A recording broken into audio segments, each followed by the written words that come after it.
Good morning, good afternoon, and good evening, ladies and gentlemen. Welcome back to the workshop E-Mobility and Mass Transit, Global Case Studies and Indonesian Policy Review. I am Vania Fitrianti Herlambang, and today I will be your moderator. Yesterday, we have explored deeper in the adoption of e-mobility in mass transit system in the US, Latin America, and also Asia. Today, we would like to examine the international experiences on climate policy and also regulatory frameworks to promote e-mobility adoption in mass transit systems. And then we will identify what is still lacking and what to improve from Indonesian policy to accelerate the growth of electric vehicles. Before we begin, I would like to explain several house rules that we have for today. First, when entering the workshop, kindly click Join Audio. Please mute your microphone and turn off your video when you are not speaking. Kindly access Zoom from a stable internet network. While you are speaking, please make sure that there is no background noise. Avoid accessing the workshop nearby other users since it may cause echo or feedback noise. If you have any question, please write your questions directly in the chat box.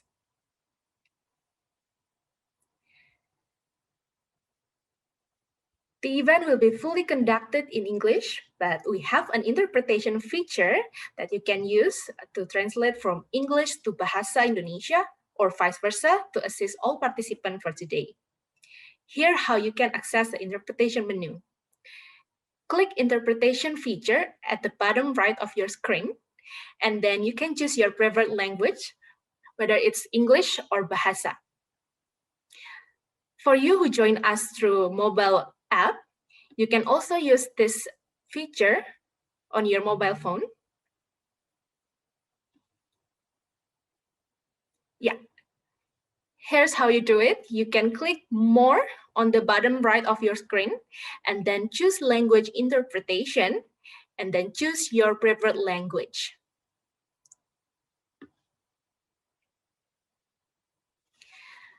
Please take note that to ensure the smooth running of the workshop, the host and co-host reserve the right to force mute the audio of the participants who are not speaking that may be unintentionally causing the disruption to the workshop. This is just to ensure that the audio of speaker and interpreter remains clear at all times. Thank you very much for your understanding and cooperation.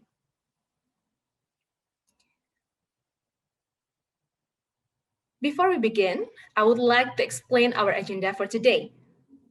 First, we will start our program with welcoming remarks from Nupur Gupta, a senior urban transport specialist at the World Bank. Following that, we will have an opening session from Ibu Faila Sufa as the Southeast Asia Director, Institute of Transportation and Development Policy. After that, we will commence our discussion on the policy and regulatory in promoting e-mobility with our distinguished speakers. Lastly, the event will be closed with a conclusion by Thomas Herrero, Senior Transport Consultant at the World Bank. To begin our event, I would like to invite Nupur Gupta as a Senior Urban Transport Specialist at the World Bank to the podium to give a welcoming remark. To Mrs. Gupta, the floor is yours. Thank you, Anya. Good afternoon. Assalamu alaikum. A very warm welcome to all the participants for day 2, the second session of our e-mobility workshop, which focuses on the policy and regulatory framework. As we mentioned yesterday, the World Bank is supporting the Directorate General of Land Transport, Ministry of Transport, in the preparation of the Indonesian Mass Transit Support Program, which basically involves a massive institutional and capacity development component in urban mobility, and the support with the development of 2 demonstration projects, the BRT in Greater Bandung and the BRT in Maidan. As part of that agenda, we have undertaken this study with the support of MOLO and SMAP trust funds, and ITDP and ICCT are the consortium that are helping us execute this study. Yesterday, we went through several success stories, as Vanya mentioned, across the world. And in all of these success stories, the policy and regulatory environment were one of the major factors contributing to the success of those cases. Why is the policy framework, regulatory framework so important? I think mainly because it's such a complex area that cuts across multiple sectoral and departmental jurisdictions, right? And it's important. We're looking at transport, energy, environment, industry, finance, and so many other stakeholders. And it's important for all of them to come together to create an integrated strategy framework. The technology is new. It's a very new area that will require some attention. And finally, in all of this, the private sector is a major stakeholder. And so, efforts have to be made in that direction. And what the policy does is really to send very important market signals to all of these major stakeholders regarding the intent of the government. A clear policy framework would typically have several parts to it, and typically would cover the objectives of what is intended, the set of targets that need to be achieved by certain timelines, and finally the resources that will be made available to promote this particular agenda. And if you look at objectives, objectives can be varied depending on the context, but by and large, across the board, the most compelling objective that has emerged owing to the impending global warming concerns, etc., is climate change. And that is where, the Paris Agreement, etc., has helped create a global momentum around this objective. But there is another very important objective, which is economic and industrial development. And as you would have noted, countries such as China, US, India, and Indonesia have identified this as a major objective in moving forward on the e-mobility agenda. And then there could be energy security and others. And this then needs to be supported by clear strategies on how these targets and agenda can be achieved, and enabling regulatory environment, requisite standards, and most importantly, a set of incentives and measures which will help make this, in the end, a viable proposition for the end user and also the industry. Because as we all know, the costs and risks are the aspects which require the most attention, and the incentives, whether financial or non-fiscal, would serve to help in that process. And these financial and non-financial measures could be in the form of, as we've seen from all the cases that we saw yesterday, could be in the form of direct subsidies, could be tax concessions or waivers, and several other measures such as what we heard, such as longer tenure contracts with private operators, or offering them depot facilities, all of which go a long way in addressing the risk concerns and the cost concerns of various interlocutors in this process. We are going to discuss all of this and a lot more during the course of the workshop. So a warm welcome again, and I look forward to your active participation and contributions throughout the workshop and through the discussions, so that this can really be an enriching and meaningful exercise for all of us. Thank you so much, Terima kasih. Terima kasih. Thank you, Nupur, for opening.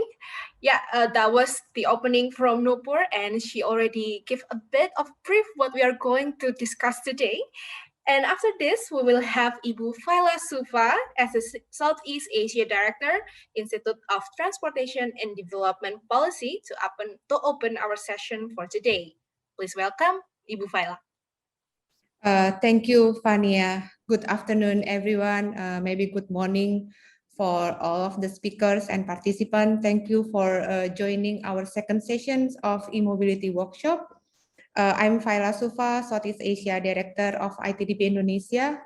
And to provide assistance to implement this e-mobility study, the World Bank, as Nupur mentioned, has hired a consortium of consultants led by us, ITDP, and also by our colleague, the International Council of Clean Transport, or ICCT.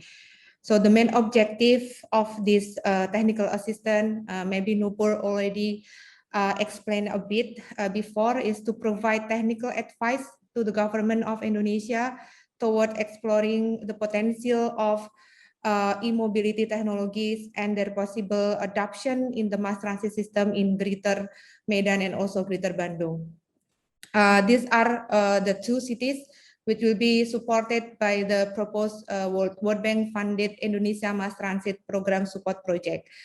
So in this technical assistance, there will be like three main components that we are focusing on. The first is reviewing the e-mobility global trends and market and policy assessment on e-mobility in Indonesia. In these activities, we will review global case studies for e-mobility adoption and also conducted regulatory assessment of e-mobility in Indonesia. We have recommended several policy gaps that need to be addressed by the government of Indonesia to accelerate the electric vehicle adoptions, such as strong direct and indirect incentive for EV consumers, and then charging infrastructure development, mandates for public fleet vehicles, and then innovative business models, as Nupur mentioned, and then support e-mobility adoption for mass transit system in Indonesia. And then for the second output for this technical assistance is we will provide technical advice and practical recommendations to the government of Indonesia for developing a roadmap to adopt e-mobility in Greater Maidan and Greater Bandung. We will do analysis on the technical aspect for e-mobility system, for instance, type of electric buses, and then charging strategy, grid analysis requirement, and also implementation phases. We will also provide recommendation for the business model that is suitable for e-mobility adoption, mainly in Greater Maidan and Bandung. Last, the study also focuses on the capacity building and knowledge exchange to raise awareness of benefit of adopting e-mobility, mainly in mass transit system. We will conduct series of workshops like today, and then today is the second workshop. In yesterday's workshop, we have discussed EV global trends and also learned about electric bus implementation from experts from around the world, from California, Santiago, Bogota, Shenzhen, and also Calcutta. And then today's workshop, we will focus on global climate policy, and especially we will review Indonesian policy and regulation, which are related with electric vehicle adoptions. And I would also like to encourage all participants to actively participate in today's workshop. So you can also pose your question to the speaker on the chat box later, and we will follow by the discussions. And I sincerely hope that you will enjoy today's workshop, and thank you all for the participations. Yeah, back to you, Fania. Thank you, Bu Faila. Please participate actively. Give your question on the chat box because we will have amazing speakers. And I'm very delighted to introduce our expert speaking for today. First, we have Gunther Hormandinger as Deputy Executive Director from Agora Verkehrswende, that he will bring a topic on climate policy and e-mobility regulatory framework in Europe. Hi, Gunther. How are you? Hello. Thank you for inviting me. Very good. Thank you very much. My pleasure, Gunther. So, Gunther, you have around 10 minutes to deliver your presentation. Thank you. And I have far more slides than I can possibly describe in 10 minutes. So I think I will skip quite a few. So if I could ask you to skip 6 times forward already, and we don't really need to explain what the EU is. So if you just go forward, please. This is who we are. We are a think tank, and you will reach after a while. The next slide, I think, is the one I want to show you. This one indeed. This is basically a summary of the climate targets of the European Union and of Germany. We are sitting in Germany, Agora Verkehrswende, and Germany is a member state of the EU. It is in fact the biggest member state of the EU, which has 27 member states. And what you see in the top curve is the greenhouse gas emissions of the EU expressed in percent of 1990, and the targets that we have had along the way. 8% in around 2010, that was the Kyoto Protocol, 20% for 2020, and right now, until very recently, the target of the EU was 40% reduction in the year 2030. But this has just been increased, and the EU has now set for itself the target of 55% reduction of greenhouse gases in the year 2030 and greenhouse gas neutrality in 2050. And therefore, there is this pathway which goes down all the way to zero in 2050. Those are the targets. Germany, for its part, has until very recently had the official target of 55% reduction, so more than the EU as a whole. And Germany is just in the process of tightening its own target to 65%. I will come to that in a second. So if we go to the next slide, this is a bit of recent EU history. Every 5 years, a new European Commission takes office. The European Commission is the executive of the EU. And on the lower right, you see the picture of Mrs. von der Leyen, who is now the president of the European Commission. She was, before she joined the Commission in December 2019, she was a minister in the German government. And 2019 was a very active year in climate policy in Germany. There were the Fridays for Future strikes here and elsewhere. And the German government in response to that, came out with a climate policy package. And I think this must have been on the mind of Mrs. von der Leyen when she went to Brussels. So she made it her political manifesto to be ambitious on the greenhouse gas emissions of the EU, and that's known as the EU Green Deal. So that's a policy program of the European Commission. And if we go to the next slide, this is something you can't read and you don't have to. This is the list of legal actions that the Commission has undertaken to carry out as part of the EU Green Deal.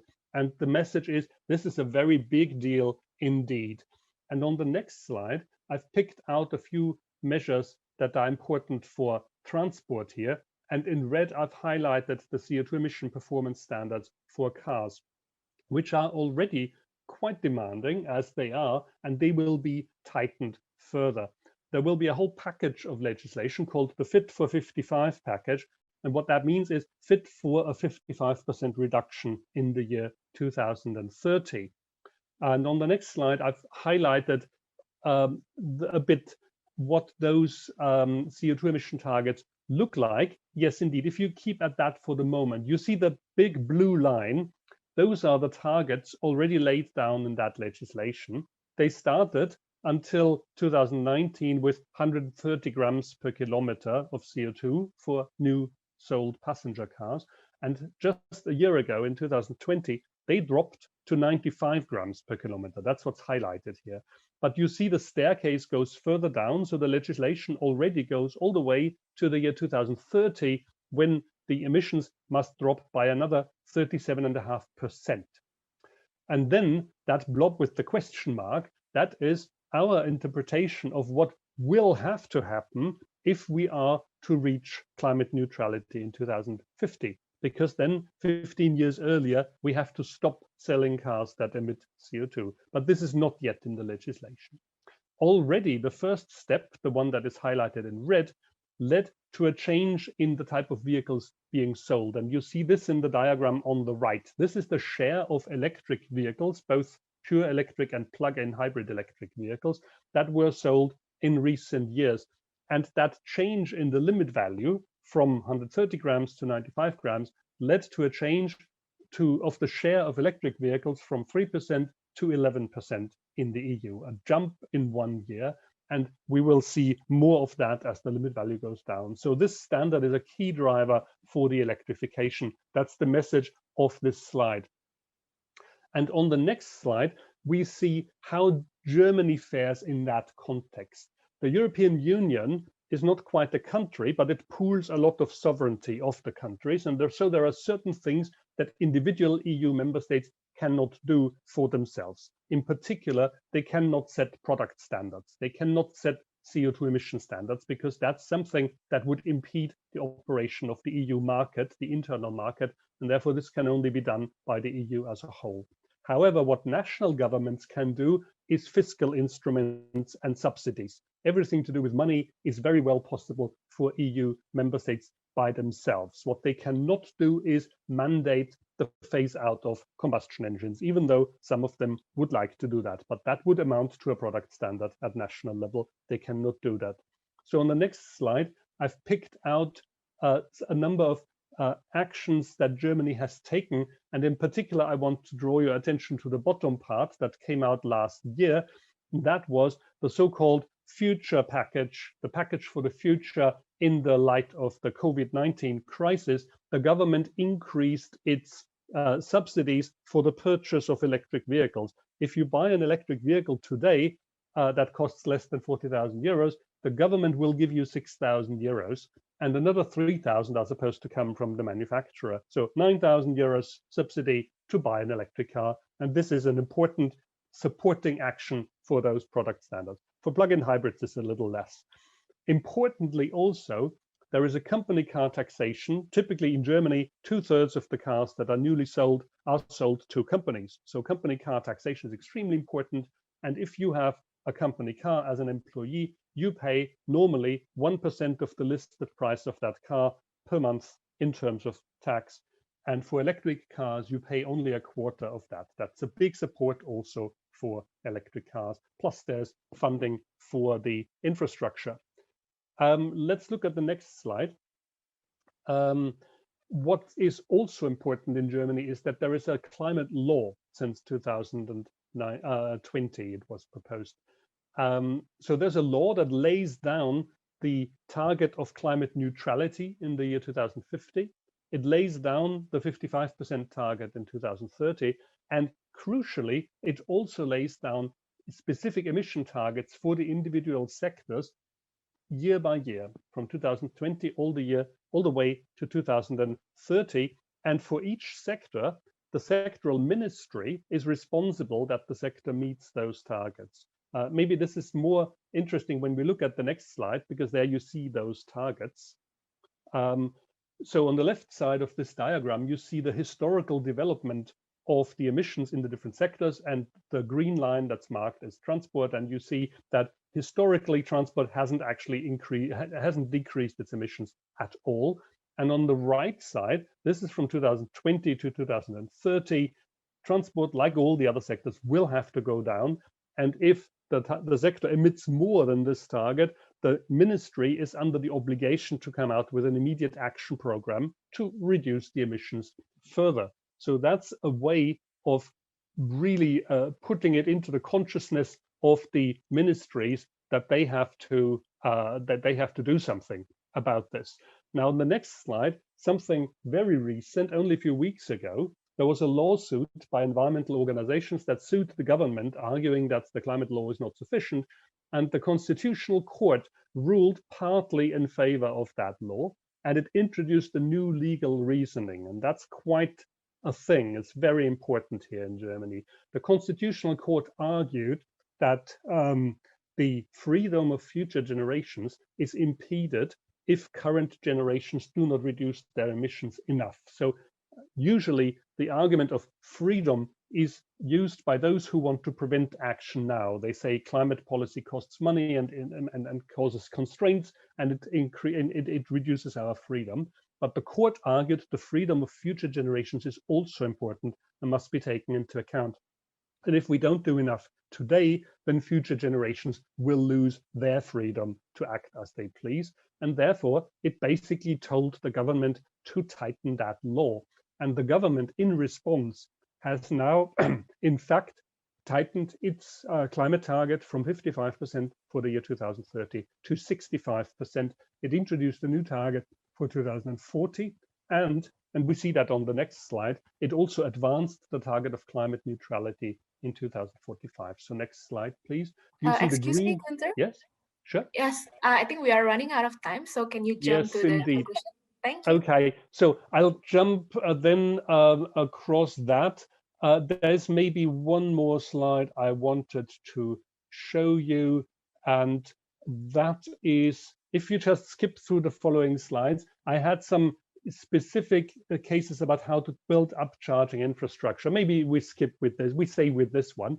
Important in the building of infrastructure, you need to recognize that there are different use cases, and you need to build the infrastructure in such a way that you meet individual people's needs at home, at work, in the street. And important there is that if you build smart charging infrastructure, which means that the electricity provider, indeed, this is a good one. It shows the costs if you do dump charging versus smart charging. Smart charging means the electricity provider can decide when your car gets charged. And in that sense, you need much less money to build out the electricity grid, because you can then spread the load and the total cost of electrification goes down dramatically. This is the message that this slide has. And I think I'll leave it at that to stay within the time. Thank you very much. Thank you very much, Gunther, for the presentation. Wow, I took the quote, freedom of future generations, as the most important, yeah?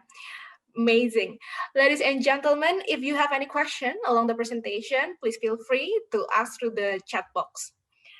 And from Europe, now we are heading to the US and also Asia and see how their climate policy and regulations help to stimulate the e-mobility adoption. This topic will be presented by Ray Minhares as the Program Director of the International Council on Clean Transportation. Hi, Ray. Hello, Vanya. Yeah, I think we have around 15 minutes for your presentation. Okay. Thank you, Ray. Please welcome Ray Minhares. Wonderful. Thank you very much, Vanya. So I'm going to provide an overview of the approach that is being taken first in the United States and then in the case of Asia, focus on China specifically. Next slide, please. So here I'm taking a perspective that's looking at passenger vehicles first. And here on the left-hand side, I'm illustrating what has been the growth in global passenger electric vehicle sales. China has been the largest market for all passenger vehicles, but it's also the largest market for electric passenger vehicles.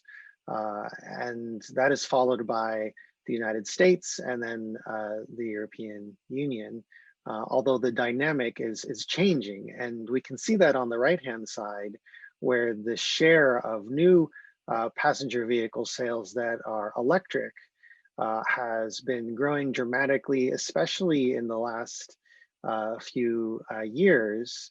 And in the case of China, in comparison to the European countries, we see that just in the last year or two, the trend has started to go down, while in Europe, the trend has actually been accelerating. And so there's an interesting story to tell here about the policies that Gunther just explained, especially the policies around CO2 standards and greenhouse gas standards for passenger vehicles, that seems to be accelerating the uptake of electric vehicles there. While in China, we don't have standards that are as demanding. And so as a consequence, there's been some decline in the pace of uptake. Next slide. I also want to provide some perspective on heavy duty vehicles and especially buses. And this is an illustration of what the year-to-year sales have been of global heavy-duty electric vehicles, where almost all of those have been buses, and almost all of those buses have been in China. Interestingly, the trend in the annual sales of those zero-emission buses has been declining in previous years in China, which, as I said, is the largest consumer of those electric buses. But we're starting to see growth in other markets. And the trend is similar on the truck side. So I'm going to provide a little bit more detail on what's happening here in this dynamic. And we'll get to focus on what are some of those key policies that really matter, that perhaps need to be strengthened in the case of China, and that may also be working to accelerate in the case of the US. Next slide, please. So let's start with the United States and go into some detail here. First, the United States at a national level does not have one single legislation or policy framework for vehicle electrification, unlike in the case of Germany, which has sectoral targets as a contrast. In the United States, the growth is coming from the individual state governments, as well as the city governments. And you can see the distribution of that growth for passenger vehicles on the left-hand side, where most of the early growth that we're seeing is on those states that are on the coasts, in the case of California, Oregon, and Washington State. And a lot of that has to do with a very comprehensive policy package that California in particular has developed, and that is starting to spread to other states. You can see that on the right-hand side as well with heavy-duty vehicles, where California is really, I think that the estimate is somewhere near 50% of all electric heavy-duty vehicles in the country, even though California is just 10% of the national market for all heavy-duty vehicles. Still, we're talking about very small shares.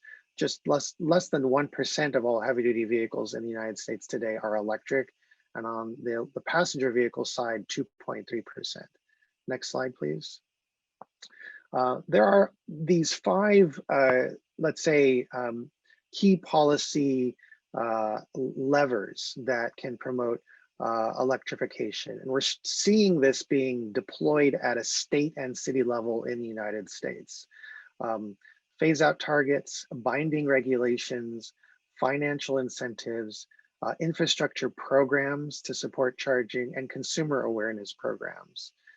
Next slide, please. So here's an example, again, focusing on California. In the case of phase out targets, California's governor, Gavin Newsom, has ordered that 100% of all new passenger vehicle sales be zero emission from the year 2035. He's also ordered that all short haul, short distance trucks be zero emission by that same year. And this is for all trucks in operation. So this goes beyond just sales. It includes all the existing vehicles as well. For off-road equipment, it's also 2035. And for the largest and heaviest and really most difficult vehicles, it's 2045. This is not a binding target. It is sort of a framing target, let's say, that must be realized through legislation and through regulation. Next slide, please.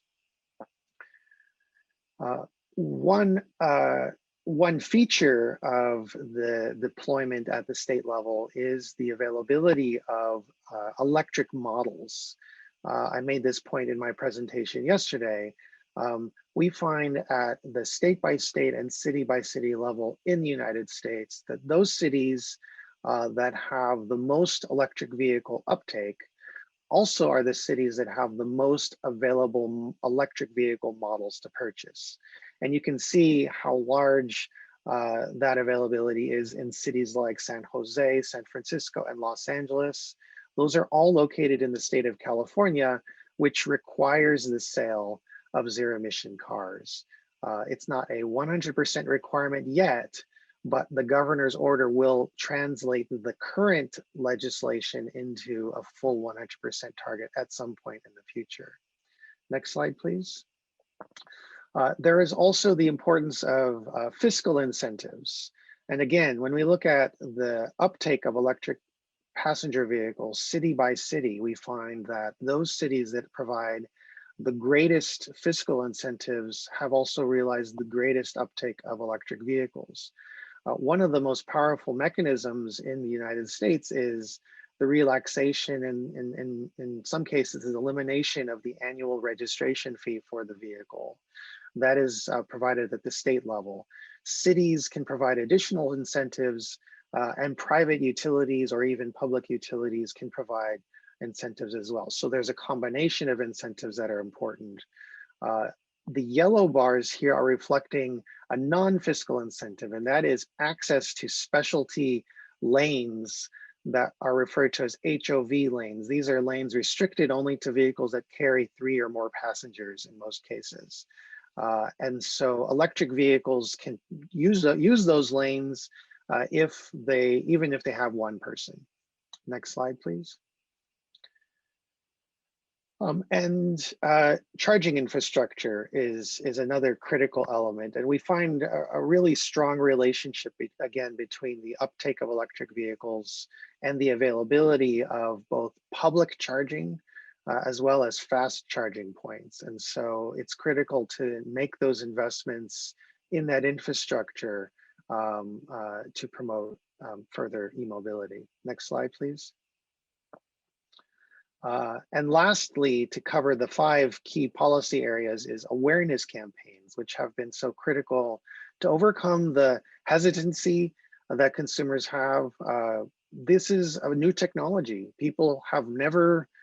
Many people have never seen or ridden in an electric vehicle. So governments have been actively developing support campaigns, including in California, but also listed here in China, in Canada, in the United Kingdom, that simply helps the public understand what is an electric vehicle, how does it work, how to learn more, and just to create a greater familiarity with the technology. Next slide, please. So now I want to transition. So that was an overview, a quick overview of the United States. Let's now focus on China's progress. And first, I just want to point you all to a report that we have available on the ICCT website, Driving a Green Future, which does a very comprehensive description of China's experience and also some lessons learned in the last 2 decades. Next slide, please. China has been very focused on developing a national industry for automobile production. And that goes back to early 2000s. So for the last 2 decades, China has implemented a series of national strategies, industrial plans to facilitate the growth of that industry. And that initial plan to develop a globally competitive industry transformed into a plan to grow a globally competitive electric vehicle industry. And that has been very successful. But it has required the implementation of key policies at a central government and at a local government level. Next slide, please. Excuse me, Ray, we still have 5 more minutes. Okay, thank you, Vanya.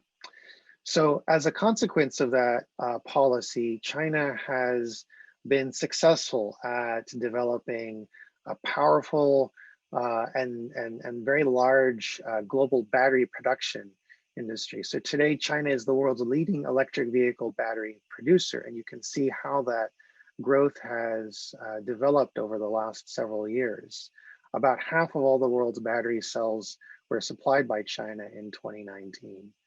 So from this perspective, China has been largely successful in its industrial policy to develop that industry. Next slide, please. And in the case of the deployments of the vehicles themselves, China has also been quite successful. And I showed this in my slides yesterday. 25 cities around the world account for 40% of all electric vehicles deployed. The largest deployments are in Chinese cities. So here we list Shanghai, Beijing, and Shenzhen, who combined account for 11%. But of course, we also include Hangzhou, Guangzhou, Tianjin, and others. So we have seen quite large deployments of electric passenger vehicles in Chinese cities. And that's not counting all the other cities that we're also including. Next slide, please. There has been leadership as well at the provincial level, just as leadership at the state level has been key in the United States with the California and Hainan, which in China has perhaps one of the most aggressive targets for fleet electrification.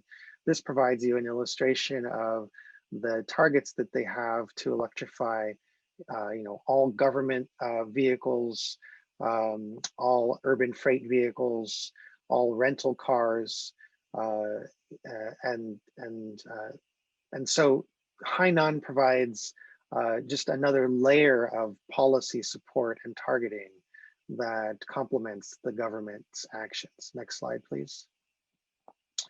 And we also saw in the United States the importance of fiscal incentives. In the case of China, that's also been quite important. And so we have been tracking those incentives city by city. And what's really interesting to learn from the Chinese experience is how cities like Beijing, Shanghai, and Shenzhen, which have the highest penetration of battery electric cars, have been very successful in using the exemption from purchase restrictions as an incentive. So in the case of Beijing, which severely restricted the purchase of of any vehicle as a consequence of its high air pollution episodes, really around 2013, it allowed new purchases exclusively for certain amounts of electric vehicles. So the only way to get a new car in Beijing was to buy an electric one. And so these kinds of exemptions and restrictions, which are non-fiscal measures, just as we saw in Californian cities with the access to restricted lanes, is clearly a very powerful incentive.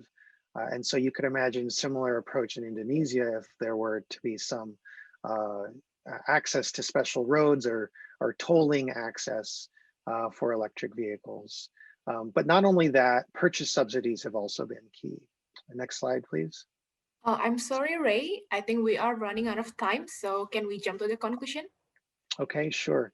Thank you. So I'll skip charging infrastructure. China has set if you can go to the previous slide, China has set a target for 20% EV sales by 2025. It has not yet set any targets for 100% zero emission or electric vehicle sales. And so the final slide, which you can jump to now, illustrates how China's current targets compare to other targets in the world. This is one area where more ambition from China could perhaps overcome what today we see as a declining rate of accelerated deployment of electric vehicles. So I'll finish there. Thank you very much for the opportunity, and I'll pass it back to you, Vanya. Thank you very much, Ray, for the presentation. That was US and China. Here we already have Bapak Firdausi Manti. He is the Assistant Deputy for Maritime Industry and Transportation at the Coordinating Ministry for Maritime and Investment Affairs Republic of Indonesia, who will bring the topic about Indonesia e-mobility context. Selamat sore, Pak Firdausi. Selamat sore, Mbak Fania. Assalamualaikum warahmatullahi wabarakatuh. Salam sejahtera bagi kita semua. First of all, I would like to thanks to IDDP, ICCT, World Bank, and other SMAP and others for inviting me, to the workshop on the e-mobility and mass transit global case studies in an Indonesian policy review. In my presentation today, I will try to explain the background of the Indonesian government in encouraging the development and the use of battery electric vehicle in Indonesia. In Indonesia, we call it kendaraan bermotor listrik berbasis baterai, or KBLBB. And then Indonesian government policies and strategy by the government to encouraging the acceleration of the battery electric vehicle in Indonesia. For the presentation, please allow me to use bahasa Indonesia.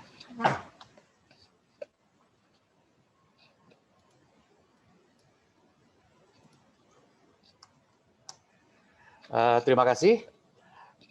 Jadi latar belakang kenapa pemerintah Indonesia mendukung untuk kendaraan bermotor listrik berbasis baterai atau KBLBB atau BV. Yang pertama ada tiga faktor. Yang pertama adalah untuk faktor lingkungan. Berdasarkan data bahwa Indonesia ini ada ranking di 11 tahun 2018, salah satu negara yang terpolusi, khususnya di daerah Jakarta dan Jawa Barat. Kemudian faktor tersebut kontribusinya adalah dari sektor transportasi sebanyak 47%, diikuti oleh sektor industri. Selain itu, sektor transportasi ini juga mendominasi penjualan BBM di dalam negeri di Indonesia. Sehingga transportasi Indonesia ini, transportasi darat khususnya merupakan pengguna BBM terbesar sebanyak 47%, dengan peningkatan sebanyak 5,6% per tahun. Di mana dari 47% tersebut transportasi jalan, kendaraan-kendaraan bermotor 88%, kereta api menyeberangan 1%, transportasi laut 7%, dan transportasi udara banyak 7%. Dan ini terkait dengan importasi bahan bakar minyak yang kita harus lakukan. Kemudian dari segi jumlah kendaraan bermotor, pertumbuhan kendaraan bermotor di Indonesia rata-rata itu sampai tahun 2018, dari tahun 2010 tahun ya, dari 2008 sampai 2018, pertumbuhannya itu untuk mobil sebanyak 6,7%, dan sepeda motor sebanyak 9,7%. Tentunya kita men-skip tahun 2020 yang ada pandemi, yang tentu saja penjualan kendaraan bermotor menurun. Selain itu, potensi untuk peningkatan kendaraan bermotor ini masih banyak. Karena rasio kepemilikan kendaraan kita atau Indonesia di ASEAN ini masih 87 unit per 1.000 orang, masih cukup di bawah negara-negara ASEAN lainnya. Kemudian juga ada potensi untuk penghematan energi dan pengurangan emisi CO2. Indonesia telah sepakat untuk menurunkan emisi CO2 sebesar 29% pada tahun 2030, sehingga salah satu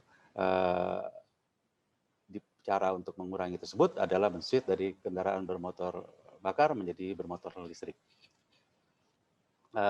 Di mana berdasarkan kajian dari teman-teman dari Kementerian SDM, ini ada tabel penghematan BBM ya, bahan bakar motor, dengan asumsi misalnya tahun 2025, misalnya mobil listrik itu sharingnya 25% dari yang ada, kemudian motor listrik sebanyak 15%, itu akan menghemat konsumsi bahan bakar sebanyak kurang lebih 150 juta liter untuk mobil dan 64 juta liter untuk sepeda motor. Kemudian bisa dilihat juga tentunya pada saat nanti 2040 dengan asumsi semuanya udah sepeda kendaraan bermotor listrik udah hampir semuanya, itu penghematan bahan bakarnya itu mencapai 8,5 miliar liter per tahunnya. Jadi visi pemerintah Indonesia kenapa kita harus beralih ke kendaraan listrik, bermotor listrik berbasis baterai atau BV. Yang pertama dalam hal ketahanan energi terkait dengan lingkungan, pengurangan konsumsi bahan bakar yang kita sekarang adalah net importer.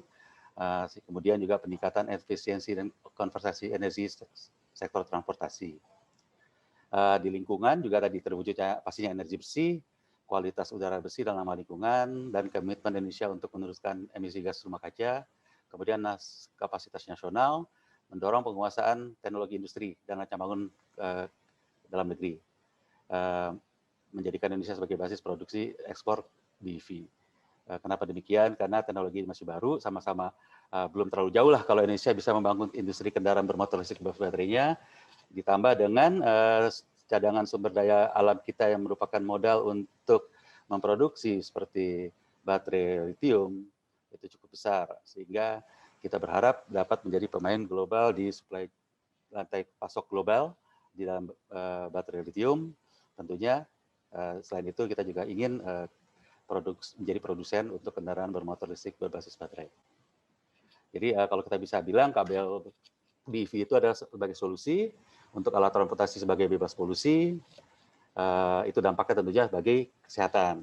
Alat transportasi bebas konsumsi BBM, dampaknya tentu mengurangi defisit neraca perdagangan berjalan. Kemudian sebagai peluang baru industrialisasi, industri yang menghasilkan produk ramah lingkungan.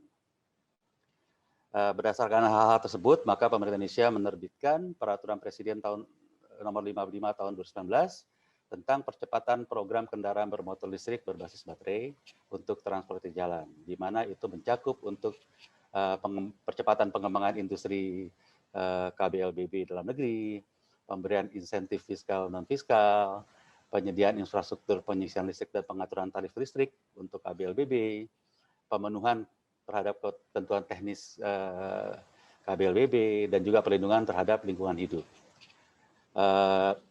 Dari Perpres ini telah terbit beberapa peraturan menteri turunan untuk pelaksanaan aplikasi di lapangan implementasinya.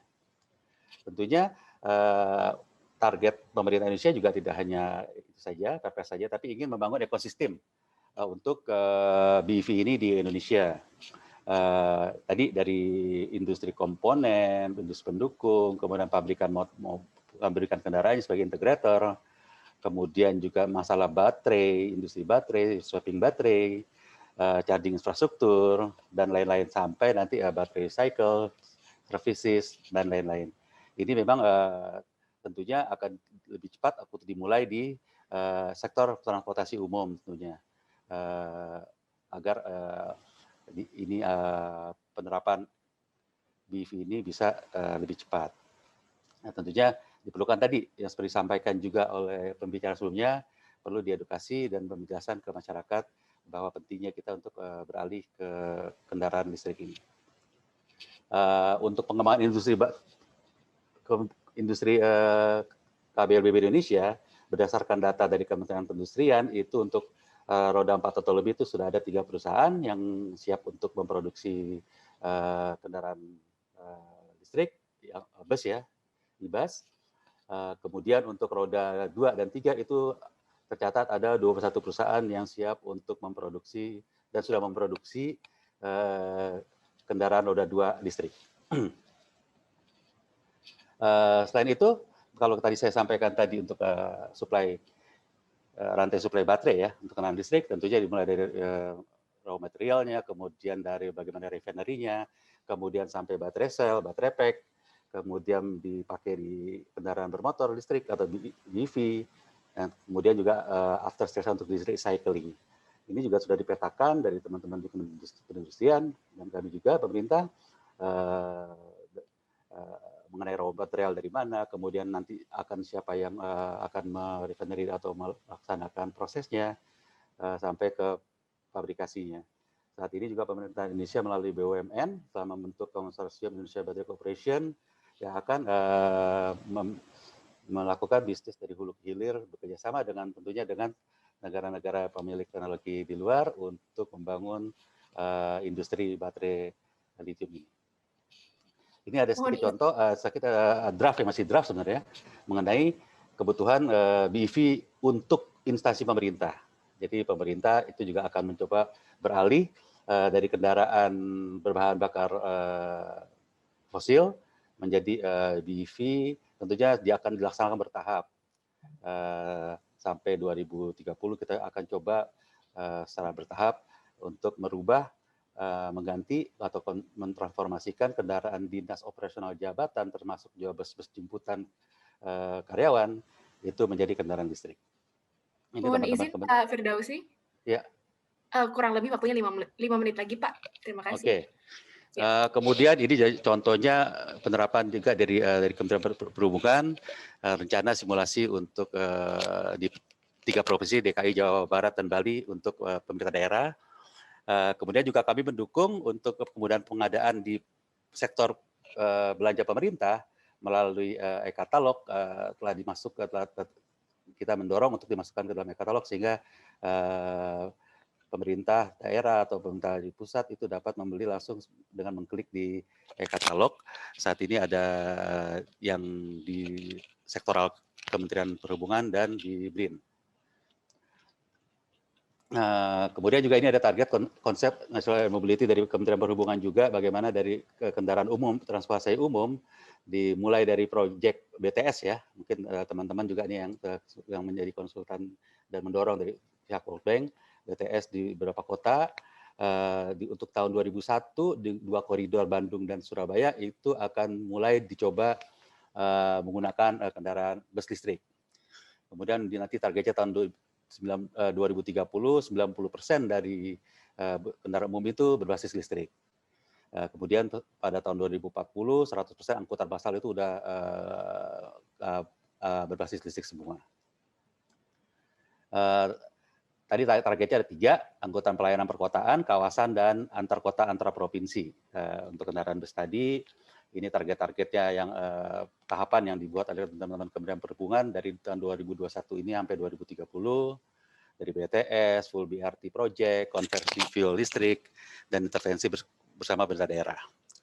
Kemudian juga di daerah-daerah kawasan pariwisata ini juga didorong untuk mulai menerapkan pelaksanaan dengan bus-bus wisata menggunakan bus listrik. Termasuk juga berikutnya nanti adalah untuk transportasi antar kota, antar provinsi ya, yang jarak jauh ya, yang juga akan dicoba nantinya secara bertahap untuk diganti menjadi kendaraan listrik. Termasuk juga kemudian juga di angkutan di bandara ya, dalam bandara itu juga telah dipetakan oleh teman-teman dari Kementerian Perhubungan untuk mulai menggantikan kendaraan-kendaraan operasional di bandara menjadi 800 kendaraan listrik, dengan total nanti tahun 2030 itu mencapai 800 unit bus listrik di 5 bandara besar di Indonesia. Kemudian selain kendaraan baru, pemerintah juga mendorong untuk pelaksanaan konversi kendaraan motor bakar menjadi kendaraan listrik untuk khususnya roda 2. Itu sudah terbit peraturan menteri untuk mengaturnya, itu dari peraturan menteri perhubungan sudah diterbitkan, sehingga untuk masyarakat yang saat ini mempunyai sepeda motor dan ingin merubah sepeda motor yang menjadi sepeda motor listrik, itu sudah dapat dilakukan di bengkel-bengkel yang telah ditunjuk atau mendapat sertifikasi, diverifikasi oleh teman-teman Kementerian Perhubungan. Bus juga begitu, PT Damri juga sekarang juga mencoba untuk melakukan kajian untuk mengkonversikan bus-bus konvensionalnya menjadi bus-bus listrik. Ini salah satu untuk target supaya agak percepatan. Ini juga adalah kajian dari teman-teman Kementerian SDM untuk masyarakat ya. Apakah Anda tertarik untuk memakai motor listrik? 95% menyatakan tertarik. Hanya saja saat ini kan biaya sepeda motor juga masih besar.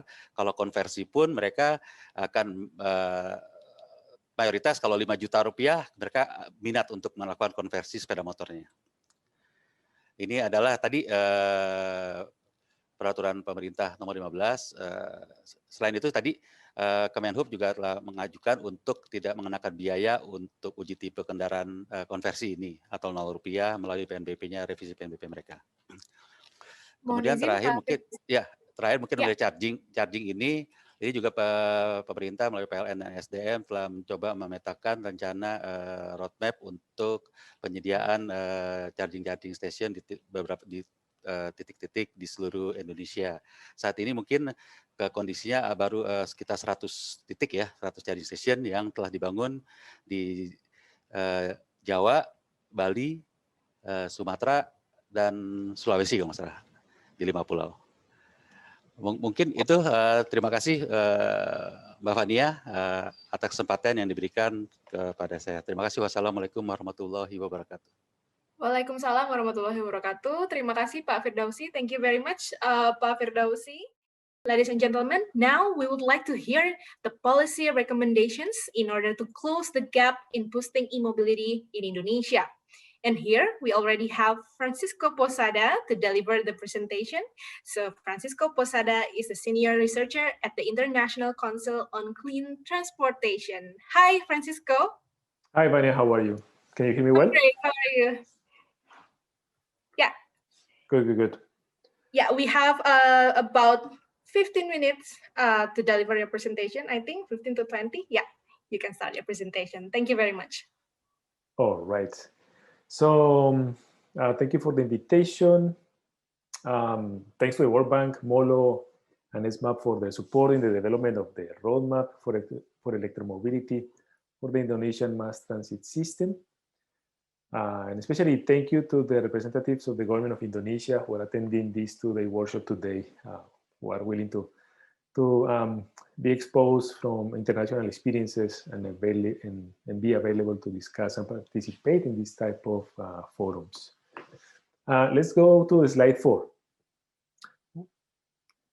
Yesterday's session was quite fascinating to me. You were lucky enough to attend it yesterday. We were able to gather speakers involved in very successful stories from 5 different countries with different levels of economic and industrial development that share one common need of clean and sustainable transportation solutions for their cities. These cities, leaders cities in electromobility adoption and implementation, they are not just sharing pilots, but they are also sharing the scaling up process to reach higher levels of electric adoption. I wanted to start the presentation today with a question on how do we incentivize electromobility for mass transit systems in Indonesia. Excuse me, Francisco? Yes? I'm so sorry that actually you have around 40 minutes to deliver your presentation because it's quite a lot if you're talking about Indonesian policy. Sorry. Thank you. Again, Thank you very for much. the correction. You were a little bit. A little bit. So as I was saying that the brief summary of yesterday's session shows to me there are 2 main groups. One group of countries with a strong sort of top-down direct involvement from national or regional government that includes monetary incentives to transit operators for CAPEX and OPEX, mandates to shift the fleet of buses, mandates to electric, mandates to manufacturers, so they offer electric buses to the market, and other measures. And then you have, those are China, California, and India. They provide significant monetary incentives to address the financial risks to operators, especially during the early stages of the process. The other group, Chile and Colombia, they do not have access to strong direct incentives for electric buses, but they change their traditional procurement and contract structure to make a business case out of public transportation. So they increase the contract period duration, they provide preferential electricity tariffs and other small changes, but they don't have strong monetary incentives for CAPEX and OPEX. So these are 2 of the main groups. So how do we incentivize electromobility is not a single solution type of problem. There are some tested approaches that Indonesia could consider. Learning from a mobility growth journey in other countries will help Indonesia find its own pathway. What I would like to present today is the result of the status of the policy framework on e-mobility and compare that against international experiences, international best practices, with some practical recommendations on what can be adjusted. Let's go to slide number 6, the stakeholder map. We can split the stakeholder map for the regulatory e-mobility framework in 4 main groups: the national and local level policy makers, and then we have electric utility company, a very, very important player, and the industry as well.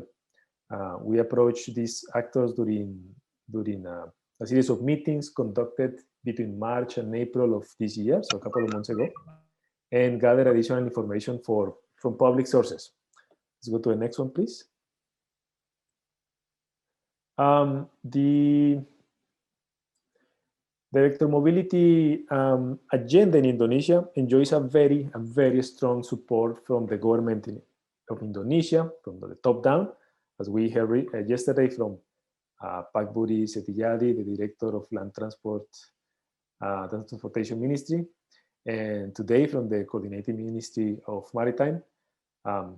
The electromobility agenda starts at the head of the government with the president, who issued Presidential Regulation PR 55/2019, which is for the acceleration of the battery electric program for road transport. We will talk about it a little bit in detail later. And because electromobility in Indonesia includes much more than electric vehicles, the Coordinating Ministry is also tasked with coordinating regulatory activities across all ministries. The presentation we just saw before basically talks about all the activities from every single ministry that we are listing in this figure. Involve the ministries as well. Transportation is one of the key ones. It's in charge of the promotion and technical regulations. Energy and mineral resources, of course, in charge of coordinating along with the National Energy Company, PLN, the development of administrative and technical regulations for charging infrastructure and tariffs. Then you have Ministry of Industry, because, as we will see later, is a very strong driver of this transition to electromobility. Home Affairs is also related to the local taxation policies for each of the different provinces in Indonesia, and environment as well, involving the protection of the environmental impacts. So let's go to the next one. The stakeholder map shows the relationships between regulators and the industry and the final users for the three key components of electromobility: vehicles, infrastructure, and electricity.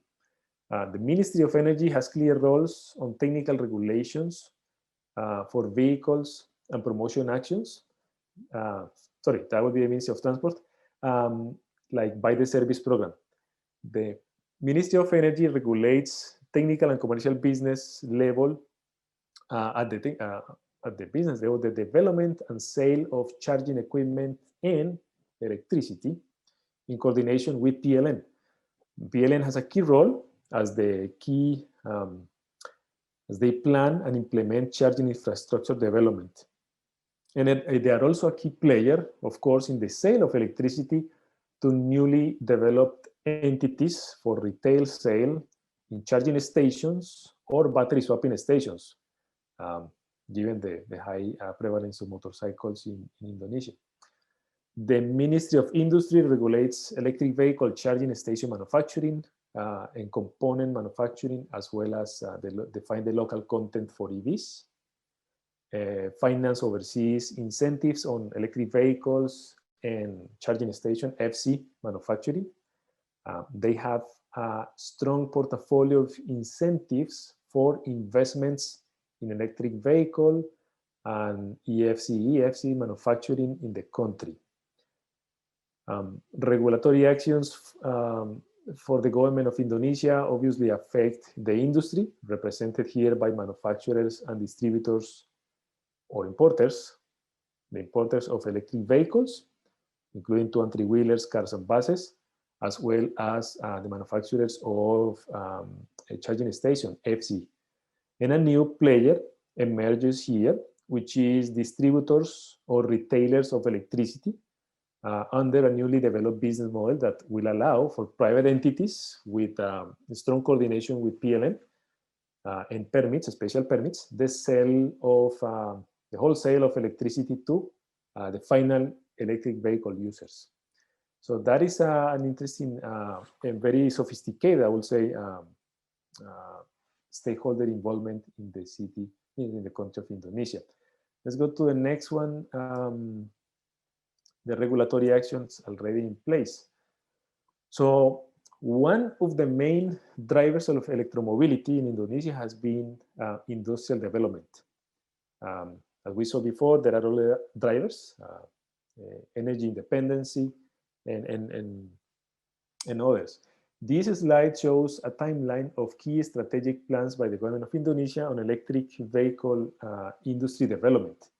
It started several years ago. First, the Master Plan for Industrial Development, RIPIN 2015, which started including the needs for a transition towards electric vehicle manufacturing in the country. This was articulated in the Master Plan of Automotive National Industry that includes low carbon vehicles like hybrid and electrics, and other technology development and supply chain development. In parallel, the National Energy Plan introduces the first set of EV targets by 2025. They were talking about 2.1 million motorcycles, 2,200 electric cars, 10% of the bus fleets must be electric, and 10,000 charging stations. Now, this has been evolving over time. In 2019, with Presidential Regulation 55/2019, the acceleration of EV adoption was cemented.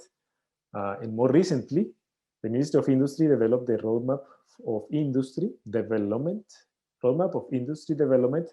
for battery electric vehicles. This is very specific to battery electric vehicles, and is developed in a three-phase vision to create electric vehicle demand, or let's say local, internal, domestic demand via incentives, also incentives on infrastructure and expansion, and a long-term goal of developing a local industry in the country, which I didn't mention, but the Ministry also of Finance has a very, very wide portfolio of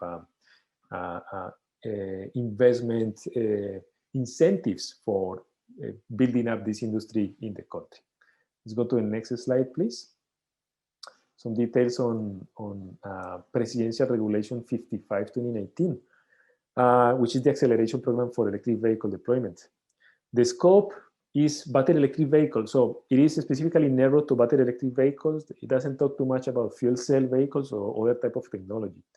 The strategic focus is the national battery electric vehicle growth, is the industry, coordinating the development of a roadmap to reach that goal. Key components are the national industry growth of battery electric vehicles, including manufacturing of components and public and private partnerships, and research and development. That is mentioned very often in this document, research and development. Fiscal incentives is also a common thread, must be adopted for import duties for national assembly of EVs, for the import of raw materials and machinery for EV manufacturing. Also fiscal incentives for research and development, and sales tax incentives. You should note that there are no incentives for complete electric vehicle imports. So that level of support is less prevalent in this regulation. No incentive for a complete electric vehicle imports, or CVUs. Let's go to the next slide, which is the continuation of PR 55. Similarly, for infrastructure development, with a strong participation of PLN, a key player, and public PPP partnerships, public-private partnership, also introduce reduced tariffs for electric vehicle charging and funding for infrastructure development. So as you can see, it's a very comprehensive piece, plus technical provisions for battery electric vehicle and environmental protection measures, especially battery and end-of-life disposal. It's a very comprehensive regulatory document that was issued by, I will call it more like a vision from the top level of the government of Indonesia. Let's go to the next slide. So the strong cooperation between the Ministry of Energy and Mineral Resources and PLN is shown in this goal table. for infrastructure and battery electric vehicle deployments in the country. This dashboard compiles the plans from local and national level electric vehicle implementation actors. As you can see, the numbers have evolved from the first numbers presented in the original RUEN in 2017. It shows that by 2025, there will be almost 90,000 FC charging station. I would say this is charging points, actually, points distributed across the country. By 2025, the electric vehicle stock will reach 700,000 units for 2 and 3 wheelers. Cars will reach 27,000 units, and there will be more than 8,000 buses. Let's go to the next slide. In support of these plans, I would like to just to present a couple of key regulatory developments that I found quite important to discuss and to show. In support of these plans, the Ministry of Energy and Mineral Resources issued Decree 12 of 2020, which, sorry, 13 of 2020, which introduces 2 key pieces of regulatory elements in support of EV growth. First, which is very important, new business models for charging stations that sell electricity to retailers and final users. That is charging points and battery swapping stations. So they cover both. And this is key because it also opens the possibility of new players, private organizations, to join the EV ecosystem under PPP agreements, which is something very positive that we saw in Colombia and Chile for bus operations. Is the strong active participation from the private sector with the support of the government. The second key component is electric tariff incentives. So this regulation introduces a number, a value, a cap on the cost of electricity for sale to electric vehicles in charging and swapping stations.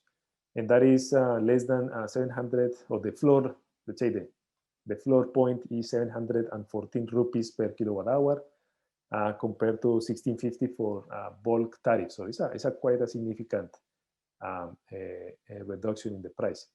It is unclear to us, but this is sort of a note, we were not able to figure out if the price of electricity for electric bus applications will be covered under this, because this is mainly for the PPP type of approaches. So we'd like to also sort of gain a better understanding of that. Will it be the regular tariff, or will then the bus operators get a different incentive tariffs for their operations?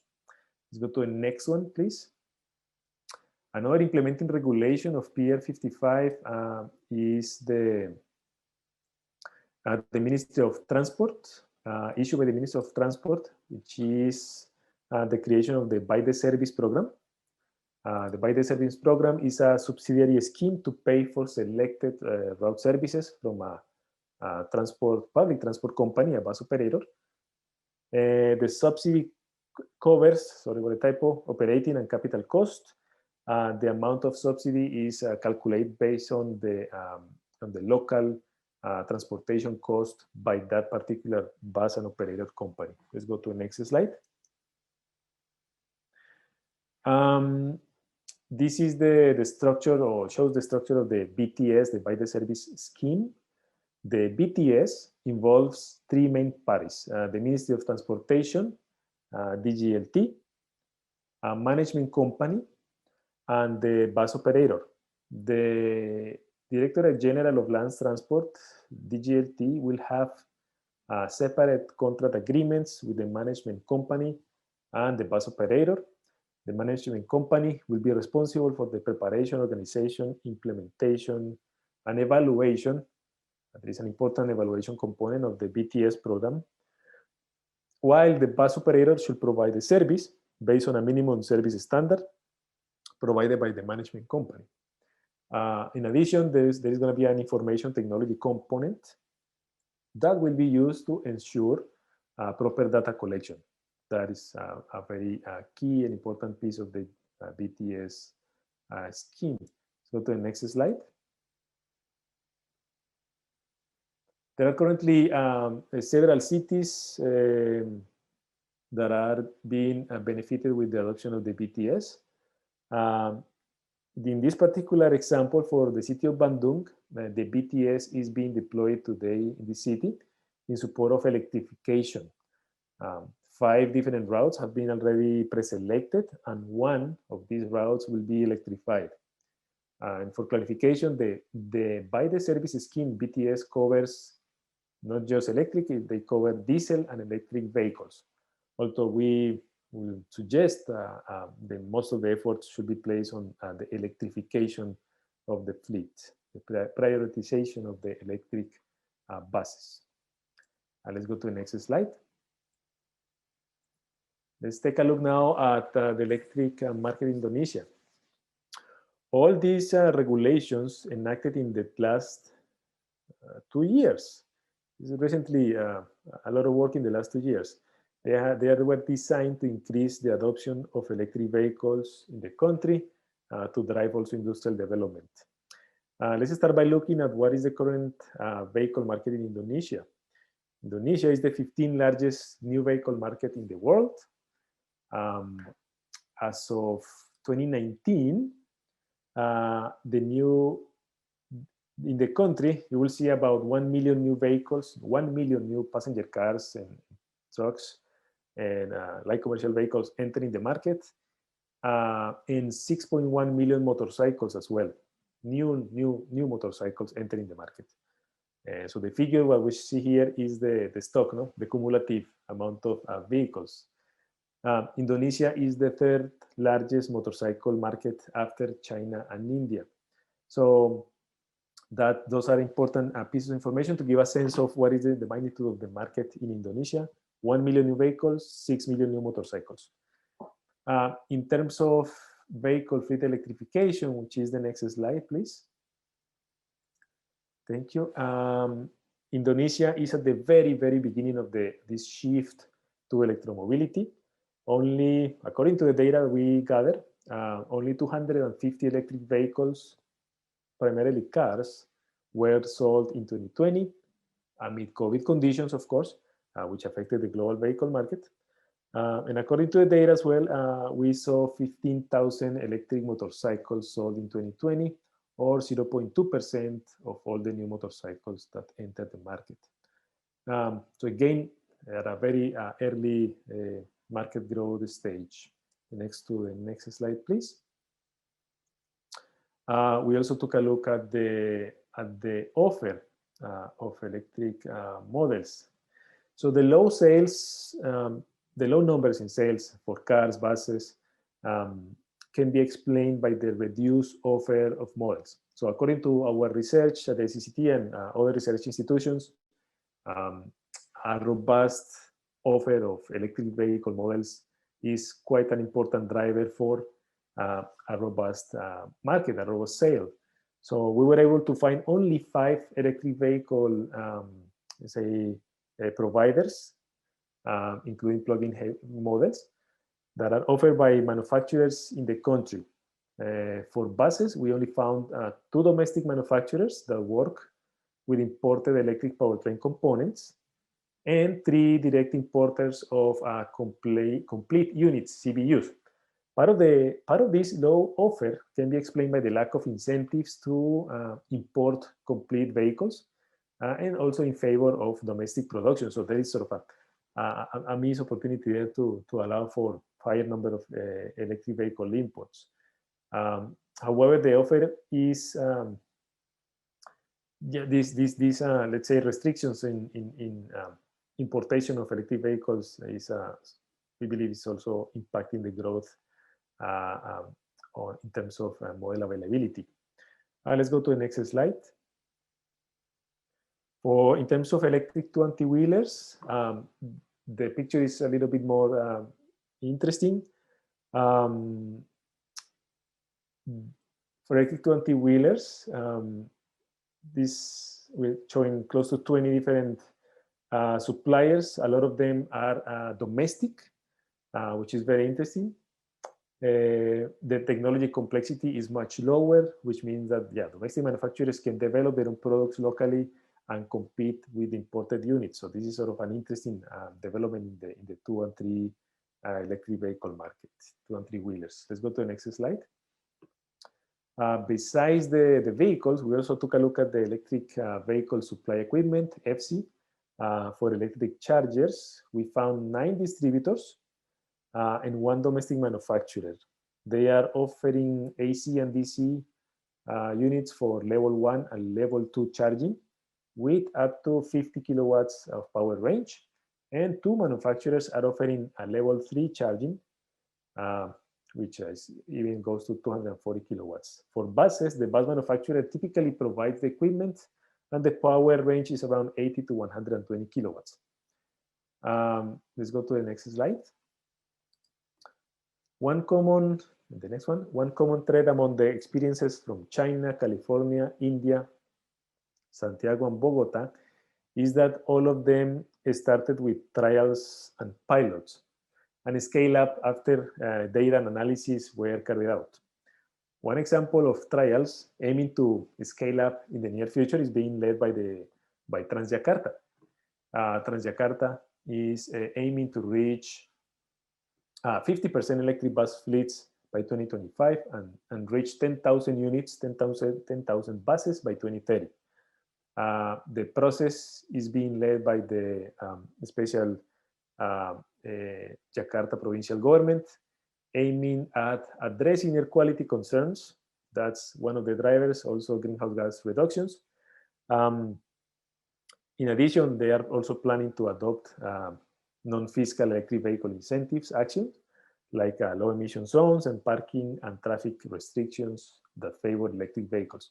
So the Jakarta and Transjakarta are also very active in this type of deployments. Let's go to the next slide.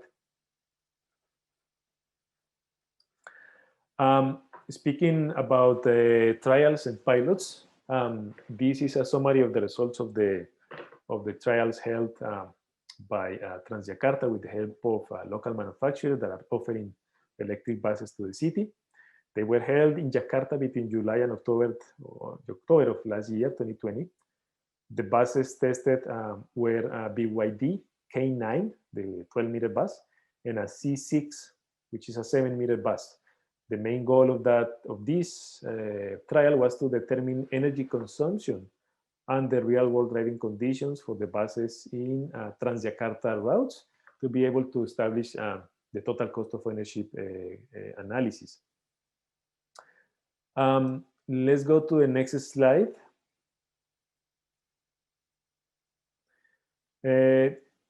The trial and analysis of the BRT, let's say the electrification of the BRT routes, resulted in an implementation plan that was developed by our colleagues from C40 and CFF with Transjakarta staff.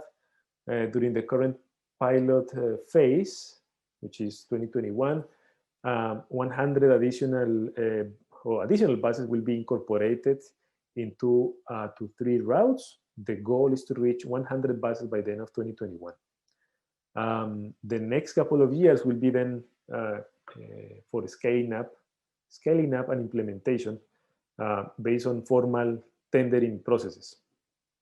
And according to the recent information that we received, there are already a number of electric buses that are getting, I think there are 20 buses ready for deployment by the end of June, when the city of Jakarta is celebrating their anniversary, which is very, very important.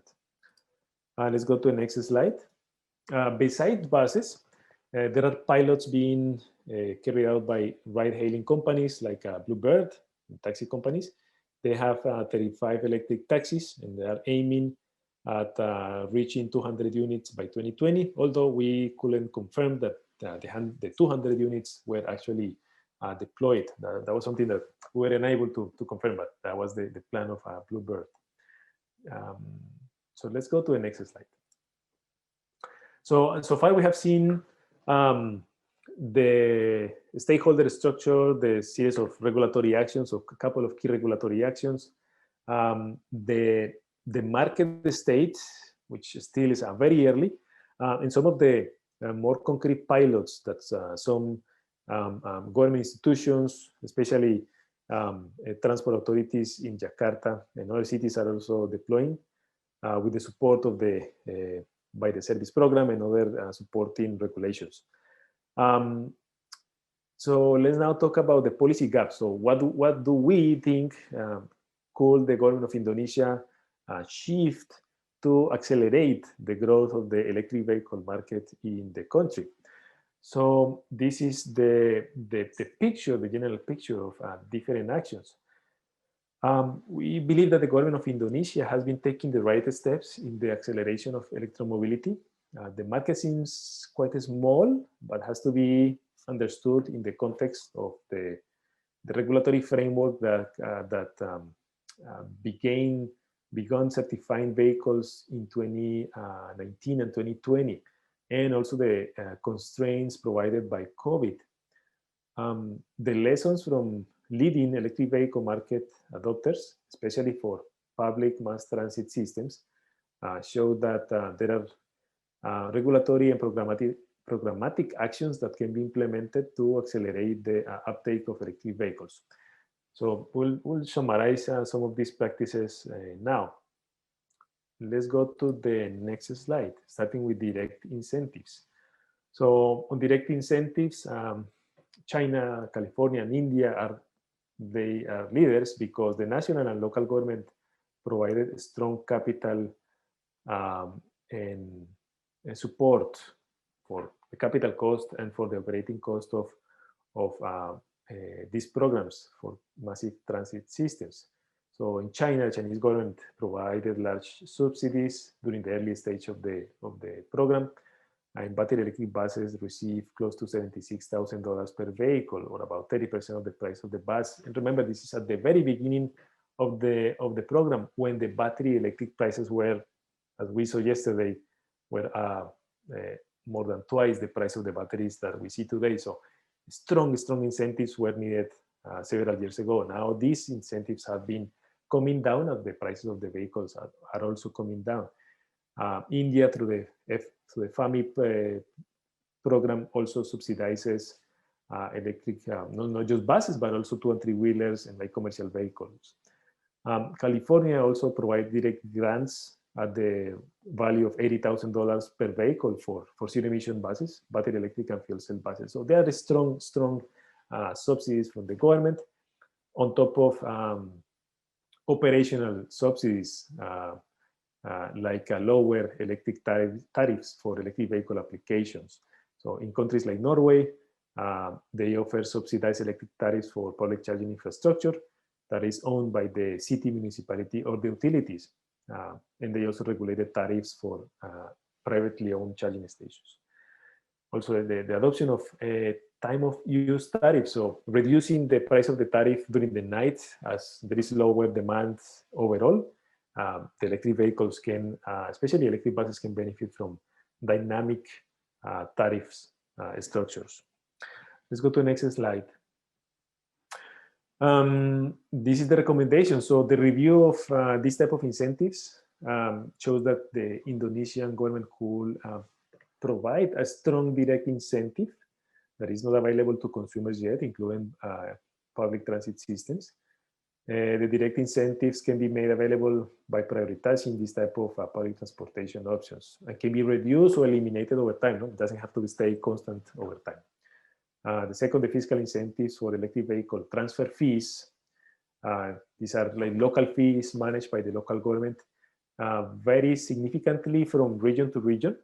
It would be important, I think, to harmonize the incentives across all provinces.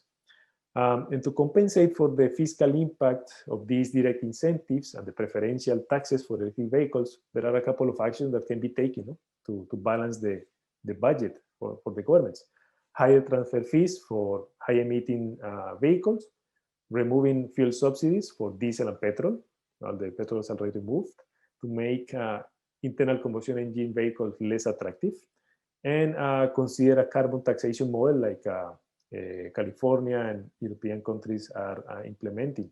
where carbon polluters pay and support for sustainable procurement. Let's go to the next slide. And this is the package of indirect incentives, which are non-monetary fiscal incentives that can be monetized in terms of time and other convenience, like preferential parking and low emission zones. Let's go to the next slide. These are typically managed at the local level. We feel that there is a lot of work to do here in Indonesia. A wider national adoption of this type of programs, especially low emission zones in Indonesian cities, could be complemented with zero emission vehicle use flexibilities, no? And preferential parking access and other. It's a long list. By the way, we're preparing a report that you will have access to look for every single of these type of actions. Let's go to the next slide. In terms of infrastructure, public charging infrastructure is materialized at the global level through partnerships with cities, municipalities, utilities, manufacturers, and private sector players. That's the constant across all implementers around the world. And key promotion actions to accelerate that are the funding and facilitation of PPP platforms that introduce and fund initiatives for this type of partnerships among private and public institutions, and the authorization of utilities to install charging stations in government-owned facilities and transport hubs. So that's sort of the two key pieces of implementation. Let's go to the next slide. Hi, Francisco. So yes. Yeah, I think we have another 5 minutes. All right, then I'll have to speed up. In this area, we felt that the government of Indonesia is taking the right steps after the Ministry of Energy and PLN have developed clear target for charging and battery swapping stations and the implementation of this type of business opportunities for PPP for the distribution of electricity. So they are going in the right direction. Let's go to the next slide. In terms of vehicle fleet mandates, as Ray and others have shown, electric buses and taxis for public transportation systems can be included in this type of regulatory packages where they are mandated to increase the adoption of electric vehicles for these fleets. China, California, and Colombia also have adopted this type of plans. Let's go to the next slide. We feel that Indonesia, there are some level of support for mandates for government fleets, especially, and Ministry of Finance have some flexibilities for allowing the procurement of higher prices electric vehicles for government fleets. At the local level, we see also some actions in Bali for the procurement of government fleets, although we haven't seen signals about mandating the procurement of electric buses for public transit fleets. And I think that should be one of the more stronger signals by the government that will also reduce the risk of manufacturers that want to invest in creating the industry in the country. No? So that will, let's say, secure the demand of vehicles, will provide a strong signal, reduce the risk for the industry to invest in this area. Let's go to the next slide. In terms of innovative business models, as we saw, Bogota and Santiago, they are on their own, basically, in terms of implementing electric vehicles for public transit fleets. They are able to reach more than almost 2,000 buses in each of the cities with innovative business models. The government plays a key role developing the regulatory framework to make these public and private PPP models successful by splitting asset ownership and operational roles, reducing the risk to investors, by extending the contract duration that will allow better distributing the financial loads for more expensive technology. So in the case of electric buses, they are allowed for longer contract periods of 15 years, which is 5 years more than the contract for diesel buses, and ensuring minimum daily service levels to also resulting in the better payments for the operator, so the financial risk is lower. Let's go to the next slide. So the current business models in Indonesia that govern public transit bus fleets present one key limitation. This is very important. The contract period is too short for electric vehicle, for electric bus. We're talking about electric bus adoption. The longest contract period that we found in Indonesia was 7 years. 7 years for Transjakarta bus operators. Sometimes a 1 year contract is common in some other cities. Ideally, the contract will be 15 years to allow for the battery replacement costs that happen around the 8th year to be covered by the entire contract or the duration.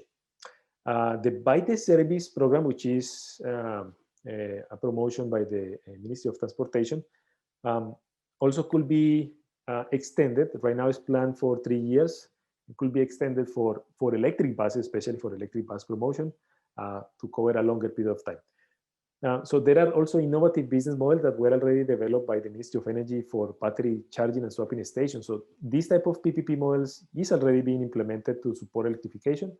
What we will suggest is the adoption of this type of split models or PPP opportunities for public transit fleets. They could also be considered for implementation and support of electric buses. Let's go to the next one.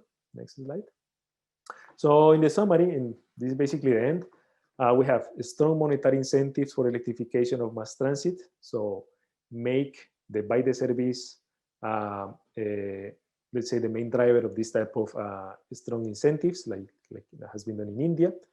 Stronger fiscal incentives for electric vehicles, and these incentives for internal combustion engines or conventional vehicles, such as elimination of the diesel incentives or tax breaks for electric vehicles and tax penalties for ICEs, for internal combustion vehicles. The third point is a wider offer of indirect incentives, like low emission zones across all the cities. The next one is mass transit and government fleet electrification mandates.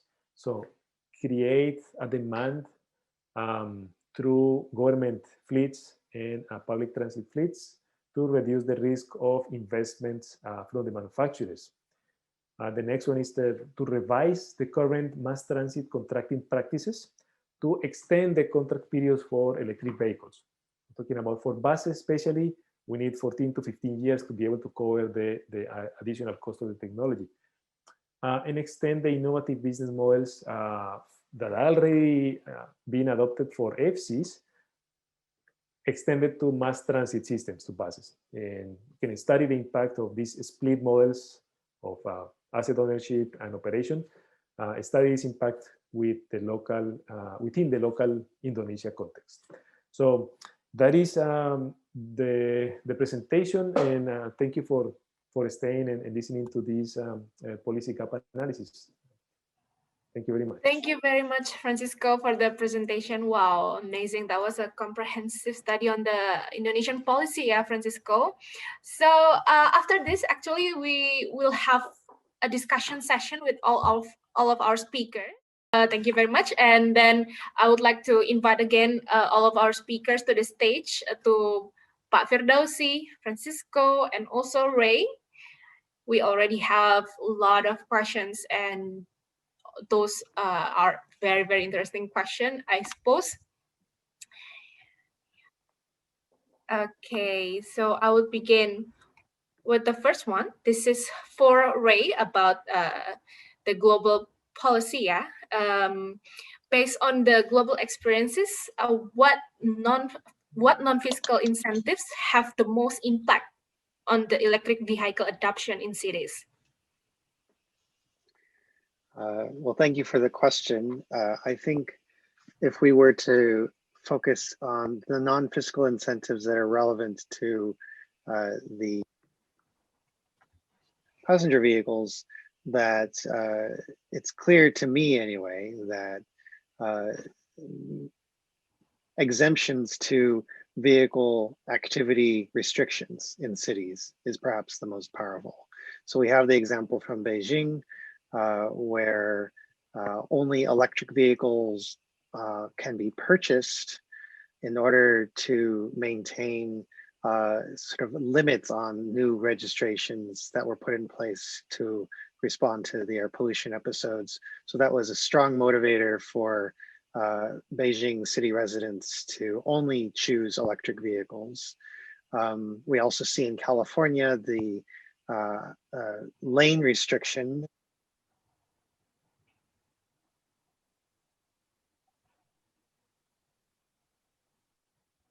Hello, Ray. So sorry. I think we couldn't hear your voice. Yeah, I think my, can you hear me now? Yeah. Okay. So for passenger vehicles, I think it's clear that those kinds of access restrictions and then exemptions provided to electric vehicles is key. And I can see that reflected in Francisco's policy recommendations. He's referring to low emission zones, or they could be zero emission zones or zero emission areas. The point is to provide preferential treatment for zero emission vehicles for particular areas.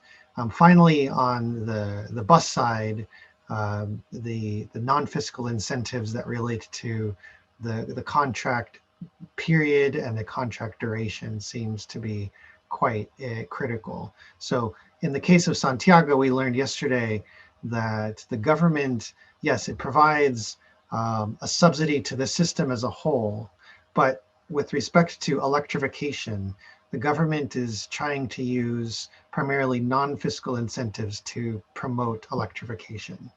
And so that comes from the longer contract periods for fleet providers, those are the owners of the vehicles, and longer contract periods for the fleet operators, those are the ones driving the vehicles. And so in that way, they're providing an incentive in terms of longer contract duration for those that choose to go the electric route. So to me, those seem to be the most interesting and the most powerful non-fiscal incentives. Okay, so the answers are the exemption of ICE vehicle, yeah, and also for the e-buses, it was the contract period, the long contract period that can help to boost the adoption of electric vehicle. Okay, so the next question, ini untuk Pak Firdausi. Pertanyaannya Pak, ini apakah akan ada insentif fiskal untuk mengurangi harga jual EV sehingga lebih kompetitif? Apa tantangan atau studi yang dibutuhkan untuk merencanakan insentif fiskal tersebut? Jadi, so this is about, is there any incentive fiscal to reduce the EV price to be more competitive? Silakan Pak Firdausi.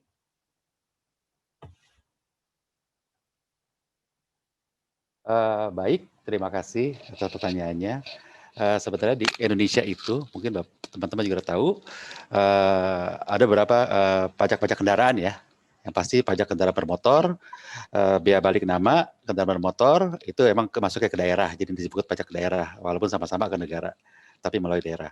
Kemudian ada juga, karena khususnya roda 4 ya, karena ada namanya pajak PPNBM. Pajak penjualan untuk barang mewah, jadi luxury tax. Itu yang ada di yang langsung ke masyarakat ini lah, langsung ke harga jual di masyarakat. Jadi untuk yang luxury tax ini, pemerintah akan menerbitkan peraturan pemerintah nomor 73 nanti mungkin sekitar akhir Oktober mungkin kalau jadi ya.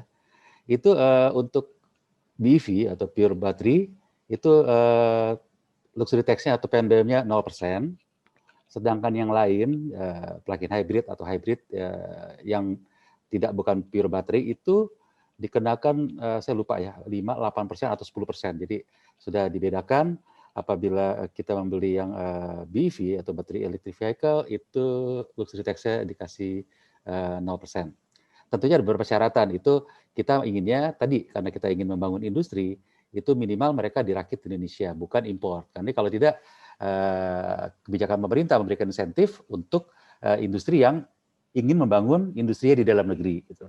Tapi kita bukan tidak melarang impor, tidak. Yang impor itu kalau tidak salah ini saya kena tax luxury tax 15%. Itu juga termasuk luxury tax mobil import yang paling murah ya, kecuali kalau dibandingkan dengan kalau kita dengan produksi di dalam negeri. Jadi untuk membedakannya, kalau yang nanti produksi lokal itu 0%, kalau dia import itu 15%. Itu yang pertama. Yang kedua tadi tentunya ada pajak kendaraan bermotor atau biaya balik nama, tadi transfer fee segala itu. Itu memang berdasarkan peraturan dari Menteri Dalam Negeri yang akan memberikan arahan kepada pemerintah daerah. Tahun lalu, tahun 2020, Kemendagri memberikan batas atas 30% untuk PKB dan BBNKB. Kemudian diikuti oleh pemerintah DKI memberikan 0% ya untuk pajak daerahnya. Bali saya lupa 5% atau berapa, Jawa Barat 12,5%, ada yang 5% dan lain-lain. Kemudian di awal tahun ini, tahun 2021, Kementerian Dalam Negeri telah menurunkan lagi tadi ini. Jadi batas atasnya itu maksimal 10% untuk BV. Jadi beberapa daerah juga sudah menurunkan pajak daerah, pajak kendaraan bermotornya, ada yang 5%, ada yang 0, dan lain-lain. Memang itu tergantung dari pendapatan asli daerahnya atau PAD ya. Jadi seperti DKI yang pendapatannya banyak, mungkin mereka juga selain berani memberikan 0%, karena tadi di DKI kan memang kendaraan sangat banyak, jadi pemerintah DKI ingin supaya Jakarta lebih bersih. Jadi setelah itu, jadi pemerintah DKI berani untuk memberikan 0% tarif pajak kendaraan bermotor sampai 2024. Sementara ini mereka akan memberikan 0%. Jadi yang terkait dengan harga jual langsung ke masyarakat mungkin dua itu, pajak kendaraan bermotor, biaya balik nama, dan satu lagi tadi pajak barang mewah atau luxury tax. Yang lainnya itu lebih banyak diberikan kepada industri kendaraannya, seperti tax holiday, tax allowance dan lain-lain, termasuk juga untuk yang melaksanakan R&D dan lain-lain di dalam negeri.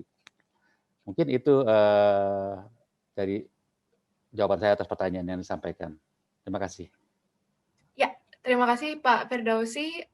Ini sebenarnya ada satu pertanyaan lagi yang bisa dijawab baik oleh Pak Firdausi dan juga by Francisco. This is one question that you can both answer.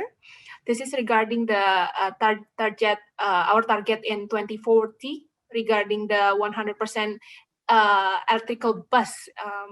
From, I think, I will ask Pak Firdausi first, ya, regarding this from the government perspective, ya, Pak, mengenai ini, apakah dasar dari target penentuan, maaf Pak, maksudnya apakah dasar penentuan target tersebut di tahun 2040, target kita 100% bus listrik, kemudian rencana regulasi apa saja yang direncanakan oleh pemerintah pusat dalam mencapainya, baik untuk operator maupun pelaku industri, Pak? Baik, pertanyaannya tadi target 2040 untuk 100% kendaraan umum bus listrik gitu ya. Ya. Tentunya kita harus pasang target yang tinggi ya, apalagi 2040 mungkin terlalu lama kali kalau dibandingkan negara-negara lain, ada 2030, 2035, sudah tidak hanya bus malah, ada beberapa negara yang tidak mengizinkan lagi bahan bakar fosil untuk digunakan. Ya. Tentunya Indonesia juga teman-teman ya, ini kan kita melaksanakan kajian dari teman-teman ya, SDM, Kementerian Perhubungan, melaksanakan tadi dengan berbagai faktor yang ada. Kalau dari sisi dari penghematan tadi bahan bakar, kemudian dari penghematan energi dan lain-lain, tentunya pihak pemerintah melalui SDM ingin itu lebih cepat ya kalau untuk yang angkutan perkotaan. Karena dimanapun juga angkutan perkotaan bisa diatur oleh pemerintah. Dalam hal ini misalnya tadi rute dan lain-lain itu pemerintah bisa langsung turun. Sedangkan untuk kendaraan pribadi kan susah pemerintah untuk langsung turunnya. Jadi dengan pemerintah bisa masuk dan mengatur untuk transportasi umum ini, itu yang akan menjadi target 2040. Kalau bisa itu 100% bus-bus itu bus listrik. Karena di kita kan tidak hanya bus ya, terlalu banyak gitu loh. Angkutan perkotaan itu tidak hanya bus gitu. Di kota-kota itu mungkin yang punya bus itu hanya kota-kota besar gitu. Kota-kota yang lain itu yang tidak bisa bus itu mungkin nggak 100% angkutannya. Tapi kalau kita bicara bus, mungkin tadi disampaikan oleh Mr. Francisco juga atau tadi dari bahwa beberapa BTS atau BRT dan lain itu 10 kota besar pertama gitu, dengan diawali 5 kota besar, kemudian 5 kota besarnya lagi. Tentunya harapan kami 2040 itu pemerintah berharap untuk angkutan umum kalau bisa memang sudah berubah 100%.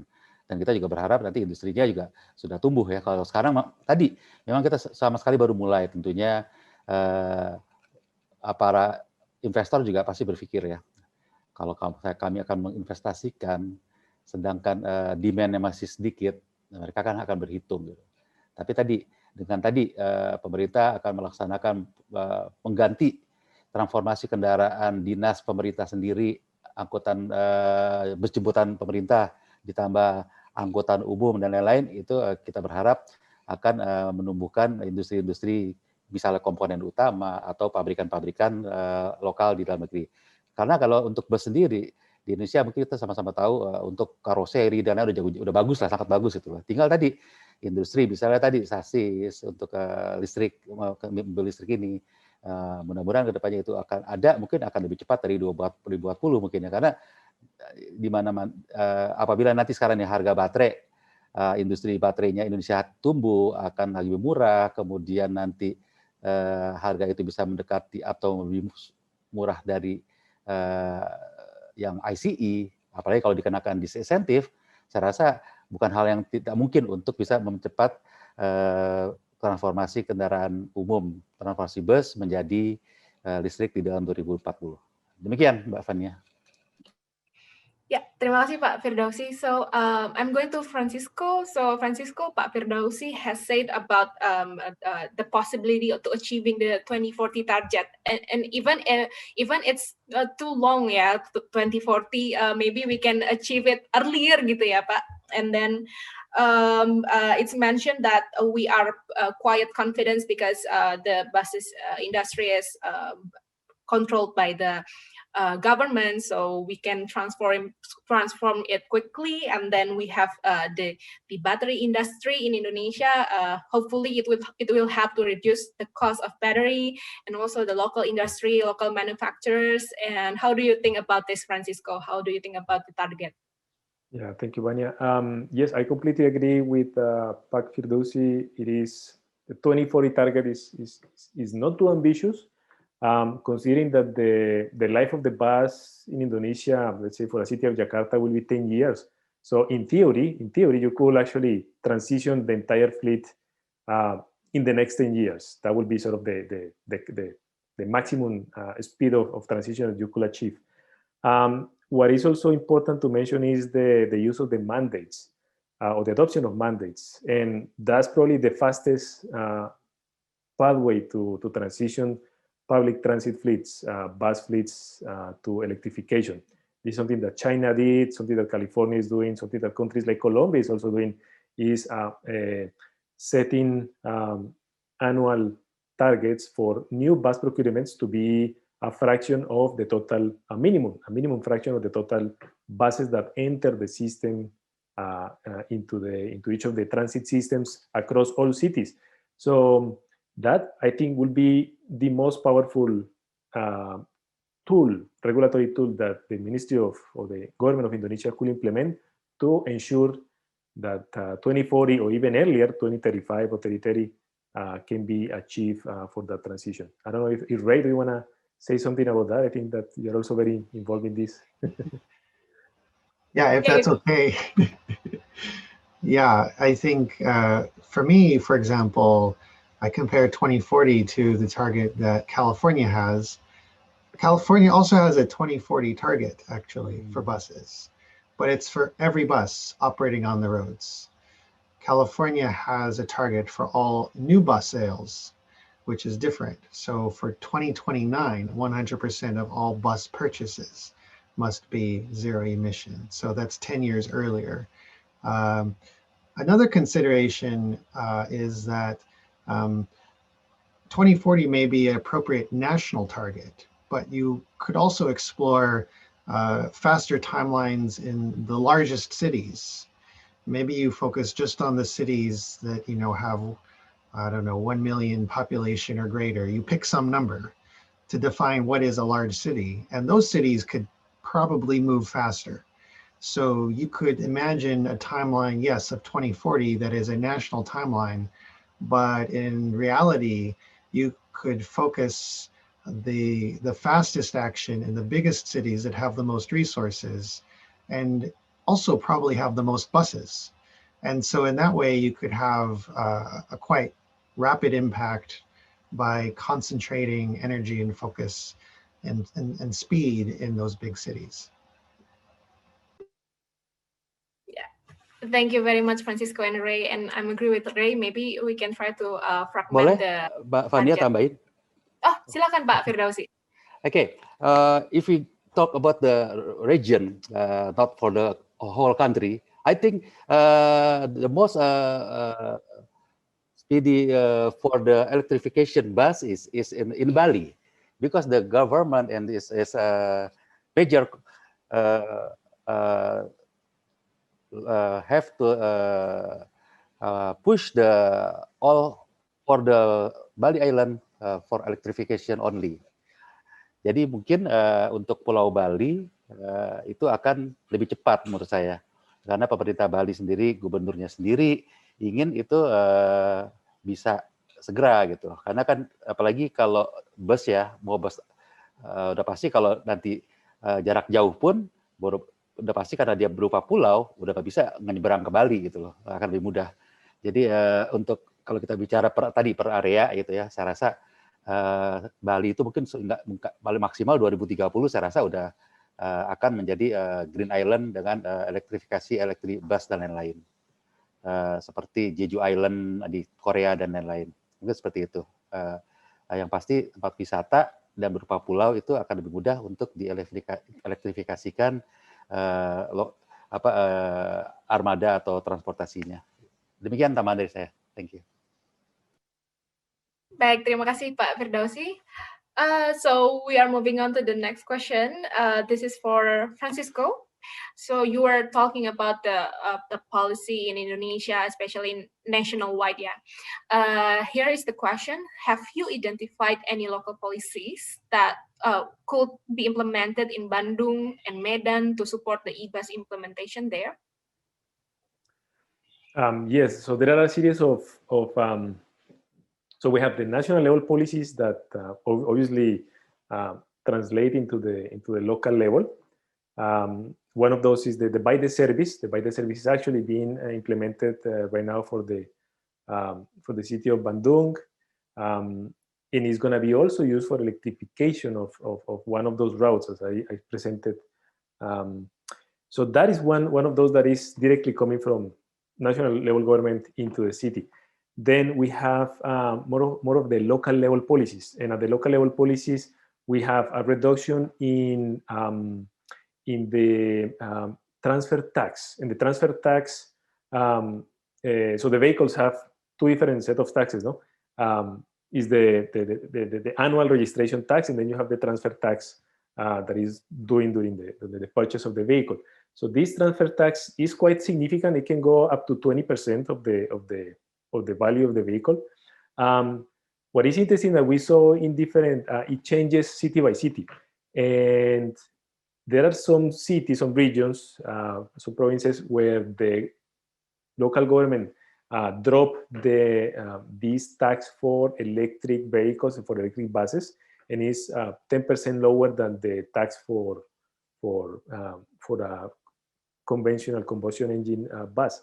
So that's one important, very effective direct monetary incentives for this type of buses.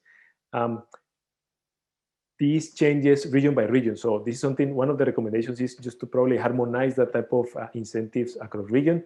And I cannot recall at the top of my head right now if Maidan and Bandung, if they have lower taxes, but I think that will be something that we will be proposing if they don't have it already implemented. On top of the other set of local level policies, non-fiscal incentives like the zero emission or low emission zones and sort of preferential transit restrictions, things like that. So there are other policies that could be implemented at the local level. Okay, thank you, Francisco. So it's the taxation, yeah, the transfer tax for the local or region, yeah, especially in Bandung and Maidan. And then I'm back to Ray. The question is, what is the level of public financial support extended for the charging infrastructure for home charging, public charging, and also captive or fleet charging? Okay, thank you for this question. And this is relevant to the United States, I believe. So I wish I had a simple answer. I don't. So let me start with the sort of what is the stated goal of of President Biden. His goal is to have 500,000 public charging points in the United States. And he's proposing a major investment of 15 billion US dollars to support that. It's not clear if that amount is sufficient to install that number of charging stations, but he's made the proposal to the US Congress, and it's now the job of the US Congress to decide whether to endorse that proposal in a formal legislation, which is being debated now.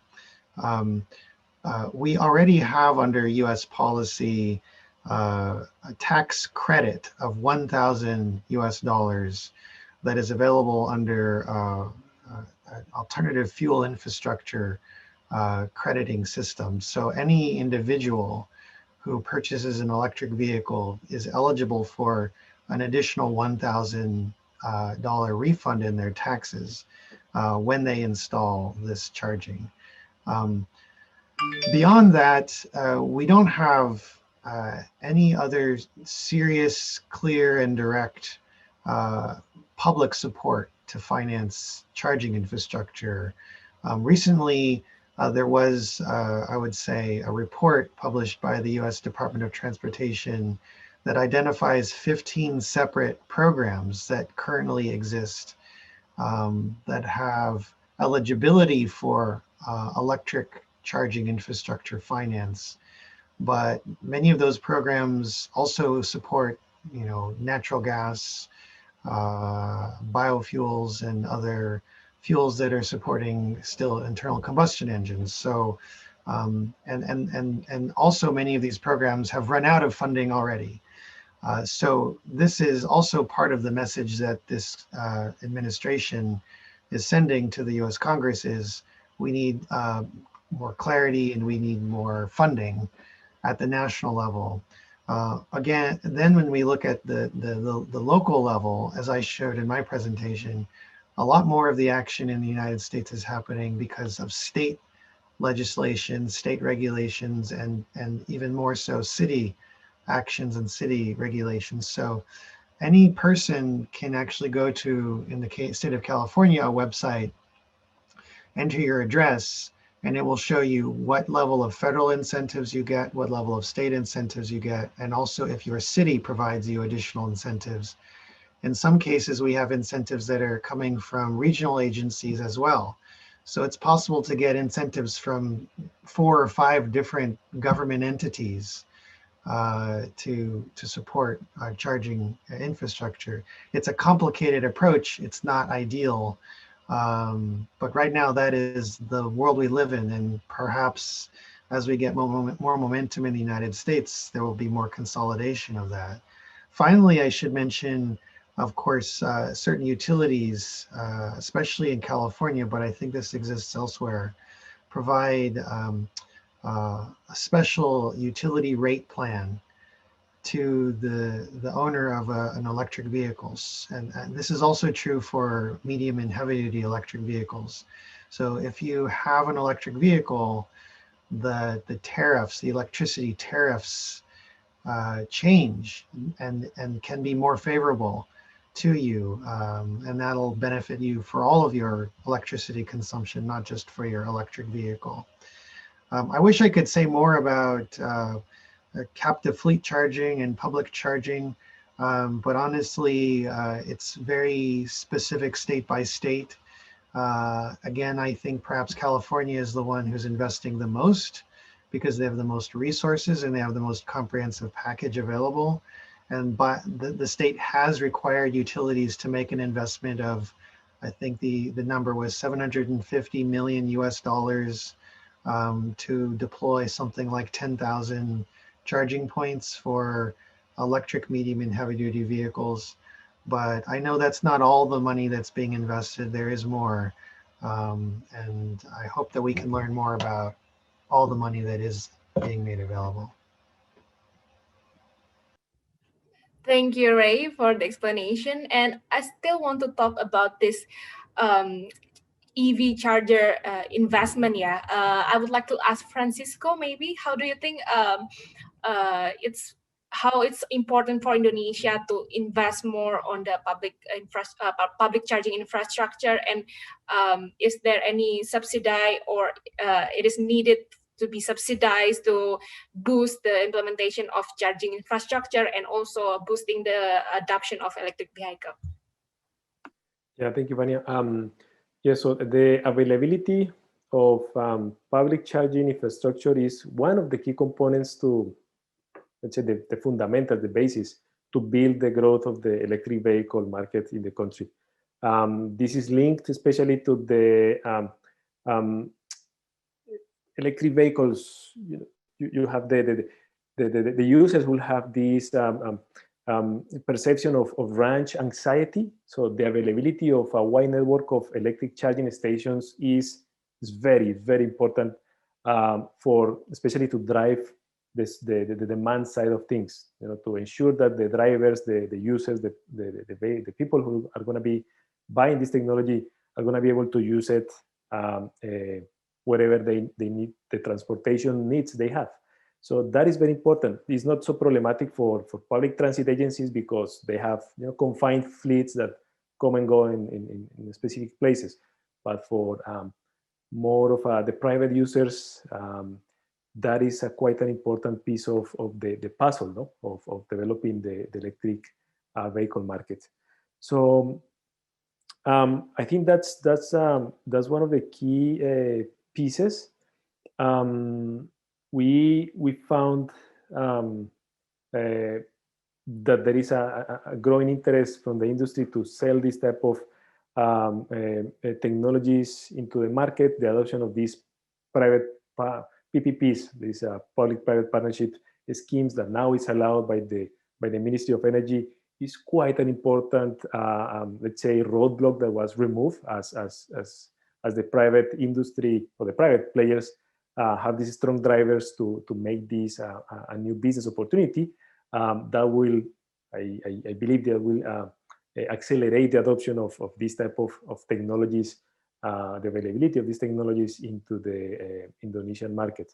So I think those are, yeah, I think very positive signals that I found as we were doing the review of the regulatory framework in Indonesia. And I think this is the last question I will give to Pak Firdausi. Pak Firdausi, how do the petrol and diesel prices and the taxes in Indonesia compare? Sorry, okay. Yeah.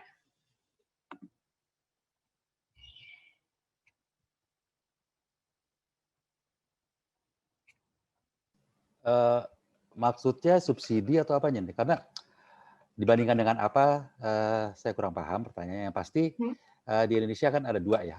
Untuk yang subsidi itu ada dua, untuk gasolin dan diesel, itu untuk tertentu. Kemudian yang untuk yang dengan pasar yang Pertamax ke atas. Dan diesel juga ada Dex ya. Itu yang dijual. Subsidi dengan jumlah tertentu itu memang diatur dari, saya juga kurang lupa dari mana, tapi ada kuotanya berapa yang disubsidi, sehingga di kota-kota besar kayak Jakarta udah jarang tuh ketemu untuk bensin yang subsidi ya, karena sudah dihilangkan perlahan-lahan, diganti dengan Pertalite yang lebih tinggi.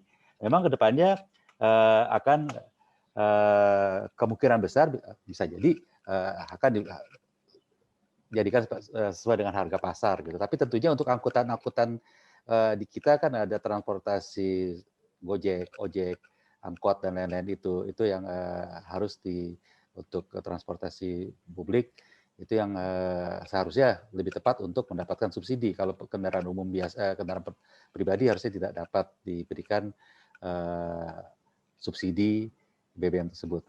Nah, pemerintah tadi tiap tahun tuh sekitar 40, saya lupa ya angkanya, mungkin minimal 40 triliun untuk import bahan bakar. Subsidinya juga ada, tapi saya juga tidak hafal nilainya. Mungkin teman-teman dari Dirjen Migas yang lebih tahu jumlah nilai subsidi untuk bahan bakar per tahunnya misalnya. Mungkin itu sih. Kalau untuk listrik kan, kalau PLN yang malam di jam yang non peak hours-nya akan memberikan diskon 30% dari harga yang normal 1.400 sekian rupiah per kilowatt hours-nya, itu akan didiskon 30% kalau kita nyarjinya malam sampai pagi gitu. Kalau dibandingkan itu dengan yang subsidi, saya rasa masih lebih murah ngecharge di rumah sih PLN dibandingkan harga bahan bakar minyak yang ada di subsidi pun, dengan harga listrik, kendaraan bermotor listrik untuk sepeda motor atau mobil, itu saya rasa akan tetap lebih murah harga yang diberikan PLN ditambah diskon 30% untuk kalau kita charging malam hari. Mungkin itu yang bisa saya sampaikan. Terima kasih. Terima kasih Pak Firdausi, saya setuju Pak, ini memang daya jualnya electric vehicle ini atau mobil listrik ini ada di fuel cost-nya ya Pak, karena promising gitu untuk memberikan saving terhadap konsumsi listriknya gitu Pak. Baik, ladies and gentlemen, so we are already running out of time for this question and answer session. I'm so sorry, but we will answer all of your questions through email. So don't worry, just wait. So that was our discussion for today about e-mobility and mass transit policy review. And I'd like to invite Thomas Herrero as a senior transport consultant at the World Bank to give a closing remark to conclude our discussion. Thanks, Vania. And selamat sore, Bapak-Bapak dan Ibu-Ibu. My name is Thomas Herrero, and I work as a transport consultant at the World Bank in Indonesia. As some speakers mentioned, and yesterday and today, currently more than half of the Indonesian population lives in cities. And this rapid urbanization and insufficient provision of public transport services have led to an unsustainable growth in car and motorcycle ownership, high levels of urban congestion and air pollution. A study carried out by the World Bank in 2019 estimated the economic losses from traffic congestions in the major Indonesian cities in $5.6 billion of US dollars. In addition, according to the World Air Quality Monitoring Network, 6 of the 10 most polluted cities in Southeast Asia are located in Indonesia. Air pollution damages are equivalent to $4.2 billion of US dollars of economic losses in Indonesia. As we have seen during this workshop, the main metropolitan areas around the world are increasingly considering the adoption of e-mobility to renew and expand their bus fleets to contribute to combat urban air pollution and climate change impacts. E-mobility in Indonesia is still in its nascent stage, but as Pabudi and Pamanti flag, the government of Indonesia is strongly supporting the industry development, and the Transjakarta and the Bluebird pilots and the plans to implement other pilots in Bandung and Surabaya are very encouraging signs that the country is following the right path towards an urban transport decarbonization. And the international experience to develop and implement climate policies to stimulate e-mobility in Europe, US, and also in some Asian countries presented today can serve as an inspiration for the government of Indonesia to strengthen the policy framework at both national and subnational levels to accelerate the adoption of e-mobility in the country.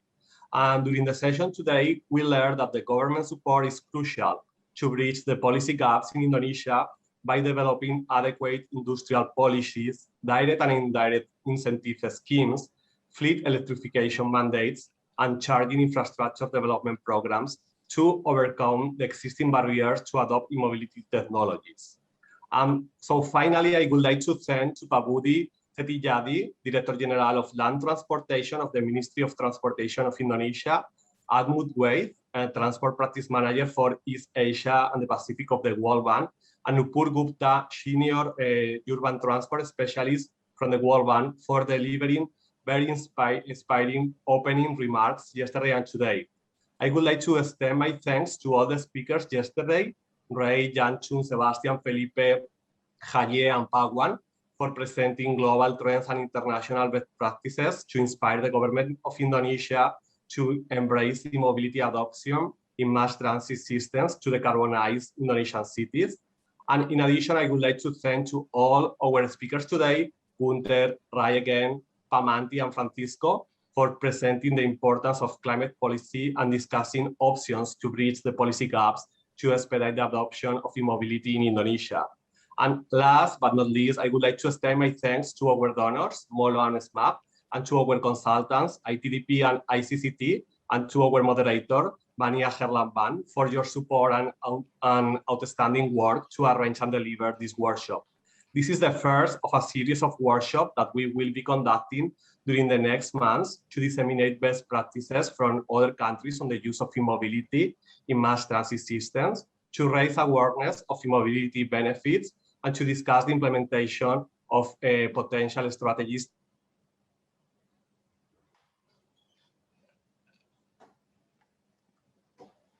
I'm looking forward to seeing all of you in our next events.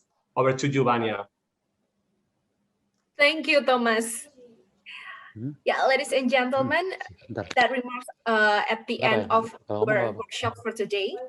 And we would like to give our highest appreciation to all of our speakers, to Gunther, Ray, Pak Firdausi, and Francisco also, for extremely fruitful and insightful discussion for today.